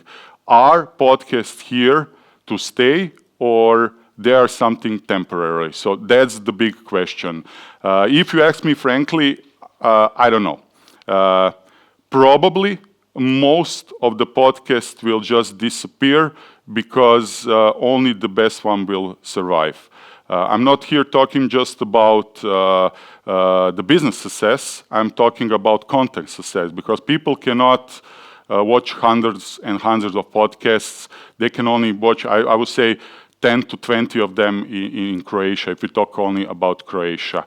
So if you ask me about some things you can do to survive, to make your own podcast better, to make it a bigger success, I could just tell you our own example. I don't know the other examples. I don't know other projects. I can tell you from my own experience. So the reason why Podcast Incubator is such a larger success at the moment is actually our motivation. The reason why we started this project. When we started doing Podcast Incubator, we did not do it because we wanted to earn money. We wanted to do it because it's the only job we wanted to do in the future. We saw opportunity, we saw something new, something special, we saw something that could change our lives and change our future. So we started it without any thinking of the money. When we started our project, we had around, I would say, expectations that we could reach 10,000 people as our final audience. Today, we have around 1 million people. Last month, I think almost 1 million unique viewers saw our channel. So we overreached our expectations, but it was step by step, little by little. It was very slow process, it was very time consuming, and it was very, very hard. Monetization came maybe 1.5 years after we started our project. And yeah, first from YouTube, like I said, very, very important amount of money and very sad.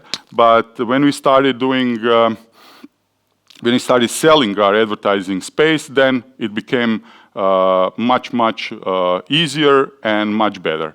So my final advice to you is if you are doing podcast, if you are starting podcast, you are doing some kind of similar project to podcast, is make it a long term and do it out of love.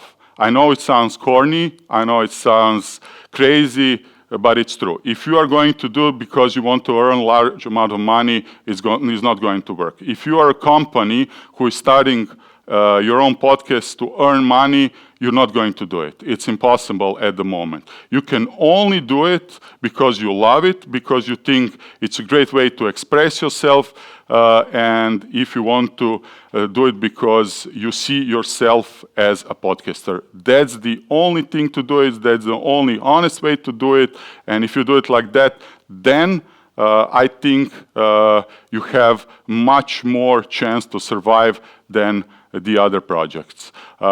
Like I said at the end, good luck to everybody. It's not easy. We've been doing it for 4 years now. It's not easy at all. But at the end, if you can make it a successful project, then it could change your life. So yeah, podcasting is great. It's hard. Is it going to stay or not? We will see in the next 5 years. Thank you everybody for watching. I hope you learned something from this lecture.